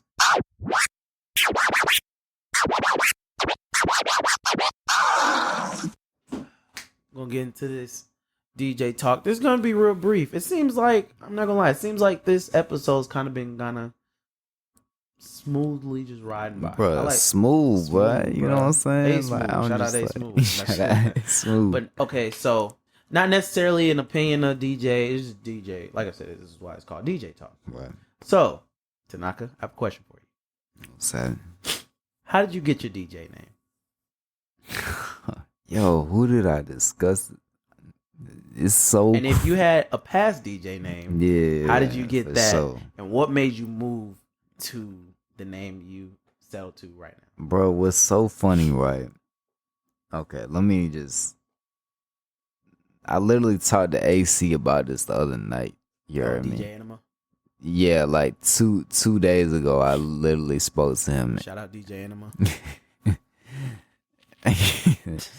I talked to AC and cause anyway, he was just like, bro, like nobody need no complicated name, bro. Like just, you know, Kiss Method, you know, keep it simple, stupid. Like, and I had to learn that for myself. You know what I mean? So I started off DJing and I didn't have no name, but everybody just called me DJ Brent. You know what I mean? Cause like, that was your name. Brent is like one syllable, so it's just like it kind of like straight to the point. bam. You know what I mean? So that's what all the homies and like day one folk that seen me DJ, they call me DJ Brent. You heard me? And then I came to the A and I went to like this little DJ school joint and, you know, obviously needed a name. And so I was finna rep for, you know, you want to rep for your city. So my joint was C-Town B. And it was spelled S-E-A and then town and then B. And yeah, I made it hella complex and stuff, you know what I mean? Because the homies from New York, apparently there's a grocery store called C-Town. So they was like, what, bro? Like, you talking about the grocery? Like, you know what I'm saying? I'm like, no, like Seattle, bro, like where I'm from. And then, anyway, so that's where I realized, like, them just hearing it, not seeing the spelling. You know what I'm saying? Wait a minute. Hold on. Pause for a second. Go ahead. And correct me if I'm wrong. Because like I said, as a child, I was too dumb to be a nerd. Yeah. But I was too lame to be a popular person. Right. I thought Seattle started with an S. It does. So why are you C-Town? S-E-A, like C. Oh, that's what I'm saying. But see, that's the complicated. That's the exact problem. Is when I tell people like C-Town B, they was like they're thinking, you know what I mean, a whole different spelling. They're not seeing how it's spelled. So you never so you never thought to come out. I mean, to just be called S-Town B. Nah. Cause it didn't. Right. You know what I'm saying? So then like yeah. So anyway. It was C-Town rep for Seattle, and then the B, you know, was from my name, but then also, you know, I like to reflect balance. I feel like balance is important. That's kind of like the way of life type shit. So. Right.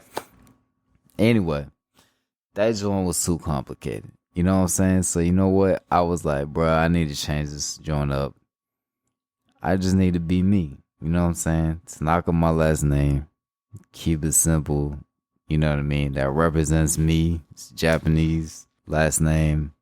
I got to rep it. So that's how I came to DJ Tanaka. And yeah, you know, folks just started rocking with it. You know what I mean? So that's how we came to Tanaka, man.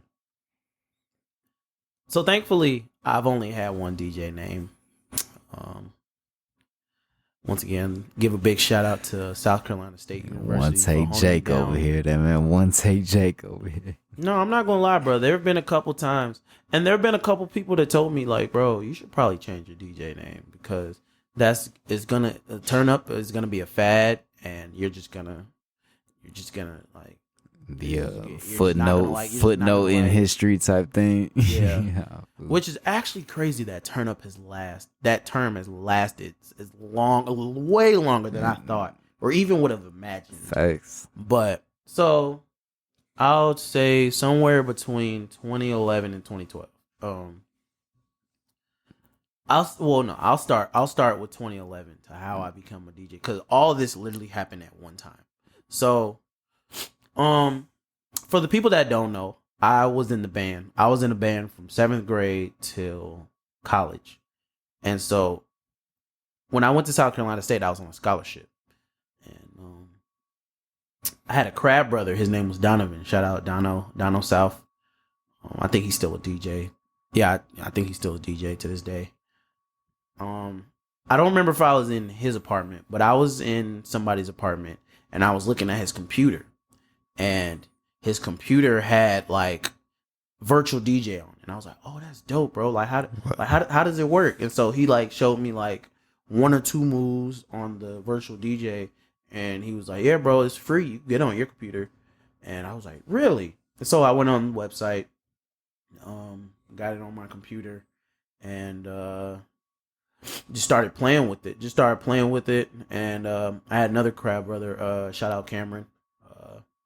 We were real close. We used to play with the virtual DJ, like in his room, my room. We'd just be playing on the virtual DJ, and so I got good enough to where I was able to do parties or whatever. Because, like I said in previous episodes, I used to have CDs of just twerk music and slow jams already. Right. So it was kind of like copy and paste. Right.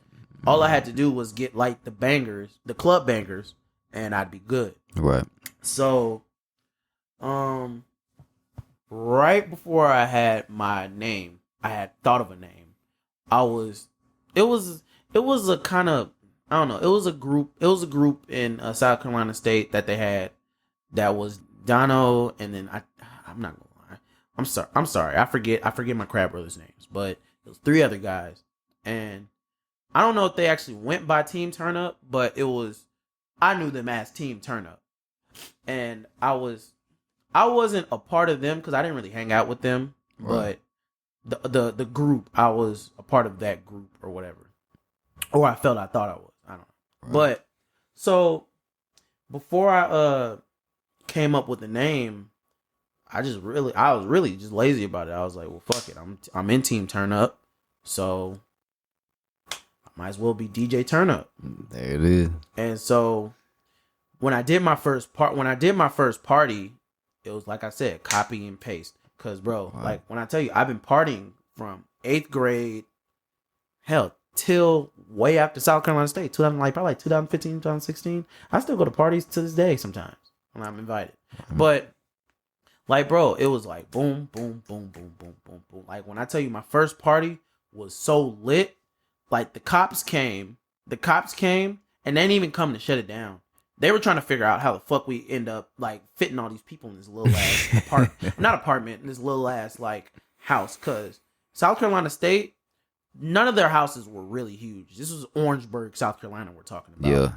Yeah. So like these houses were really little, and like the cops came and were like, "How the hell did y'all like fit all these people in here?" To the point that like Donald, because it was Kadeem, that was one of the other guys' name, because it was his birthday party. So it was his birthday party, my first party I did. It was so many people in there that Donald told me to start playing some bullshit so they would leave, so some people would leave. So I started playing Yonkers, which was even funnier because like they started singing it. I'm a fucking walking paradox. No, dreams, one fucking try Sarah. But so that was a cool little party or whatever. Yeah, man. The rest is history. That's how I got my name. DJ Turn Up. Team Turn Up party. And yeah. Hell yeah, Turn Up. Hell yeah. That's a whole nother story from like 8 to 9 years later. But yeah, man. DJ Turn Up. And what's actually funny about DJ Turn Up was I was so used to people calling me by my real name. Right. Bro, it took me like a good 4 or 5, 6, 7 months for me to get used to that. People, hey, turn up. Oh, you're talking to me. Like, right. See, I never had that just because. Well, yeah, because that's your name. That's your name. Like, so, you know. That joint is funny though, because like there's a lot of folk that only know my real name. You know what I'm saying? So it's like, facts. They're like, I remember my partner was, talking to this dude who I've done events with, and they're like, oh yeah, you know what I'm saying? Like, you talk to Brent, like who? Like, what you talking about, bro? Like, oh, Tanaka? Yeah, I talked to Tanaka, you know what I'm saying? Right. Like, and that's just because like when I first met him, that's all he know me by, for real. So right.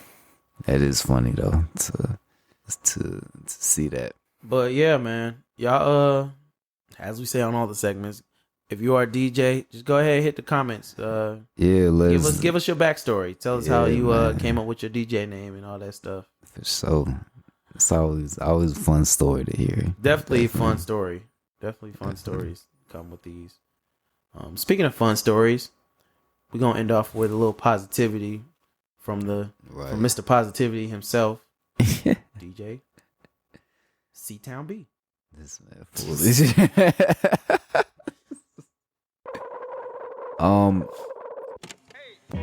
Honestly, my shout out to my dad. My dad will always tell me this, and it goes back to what me and Alvin were discussing. AC, my bad, AC for y'all who don't know this. KISS method. Sometimes it doesn't have to be all complicated. I know a lot of us trying to be different and all that, and I be having to remind myself, and that's why I always tell like my youngins and folk that, you know, ever ask for advice. Anything I tell them, I be like, I'm telling y'all to remind myself. You know what I mean? Because I don't want y'all to feel like I got to figure it out. You feel me? Like, we all human beings trying to, you know, develop and grow. And so, like, honestly, with advice, me telling y'all is like to remind myself, you know, to do the same. You know, because yeah, sometimes it's an everyday battle. You know, you got to really, you know, you overcome these challenges and just stay mentally right. You know, it's not something that, you know, I mean, it gets easier over time, but it doesn't always get into place, you know, ASAP. So at the end of the day, people are just trying their best. But my Weleve for the day is KISS method. Keep it simple, stupid. You know, it doesn't always have to be complicated. Some people just need you to get the job done. You know, keep it simple. Like, yes, it would be nice, you know what I'm saying, to have a little complexity, but you could add that in over time, you know. So just start with the basics, get the basics down, then just add little tweaks here and there, you know. And you don't have to be, you know, amazing first time out. You feel me? Like, you could gradually get better. So right, bro, you could definitely figure it out as you go on. Yeah. And it's actually funny that you brought up that, because it was actually a video I was watching, and they were talking about, like, I forgot what business they were talking about, but they were talking about it was a business that just started out and they didn't really have all the answers for what they needed, right, but they just went out and did it, right, and now they're $1 million company, right. So, like, exactly. What if they would have waited for them to have perfect? Would they have a business, or would they just have a perfect idea? Exactly. No, that's true. And so and I understand you want to be different, unique and stuff, but sometimes you just gotta get out there, you know what I'm saying? And then just constantly be making tweaks, you know, to whatever you got going on, you know. So, but just keep it simple, you know, starting off and just gradually just continue to develop and learn as you go. There it is. Weleve of the day. Keep it simple. 28th, Tanaka and AC is finally starting this fucking Caribbean night that I've been telling AC to start since like 2 years ago. So, you know, yeah, if you're into skating and you like, you know, international music, I'd highly recommend you pull up. It's going down, man. All flavors, international, man. Just repping the islands, man. Well, with that, ladies and gentlemen, that is episode 3. I go by the name of DJ Turn Up. I go by the name of DJ Tanaka. It's the TNT Podcast. We appreciate y'all tuning in. Episode 3. Yeah.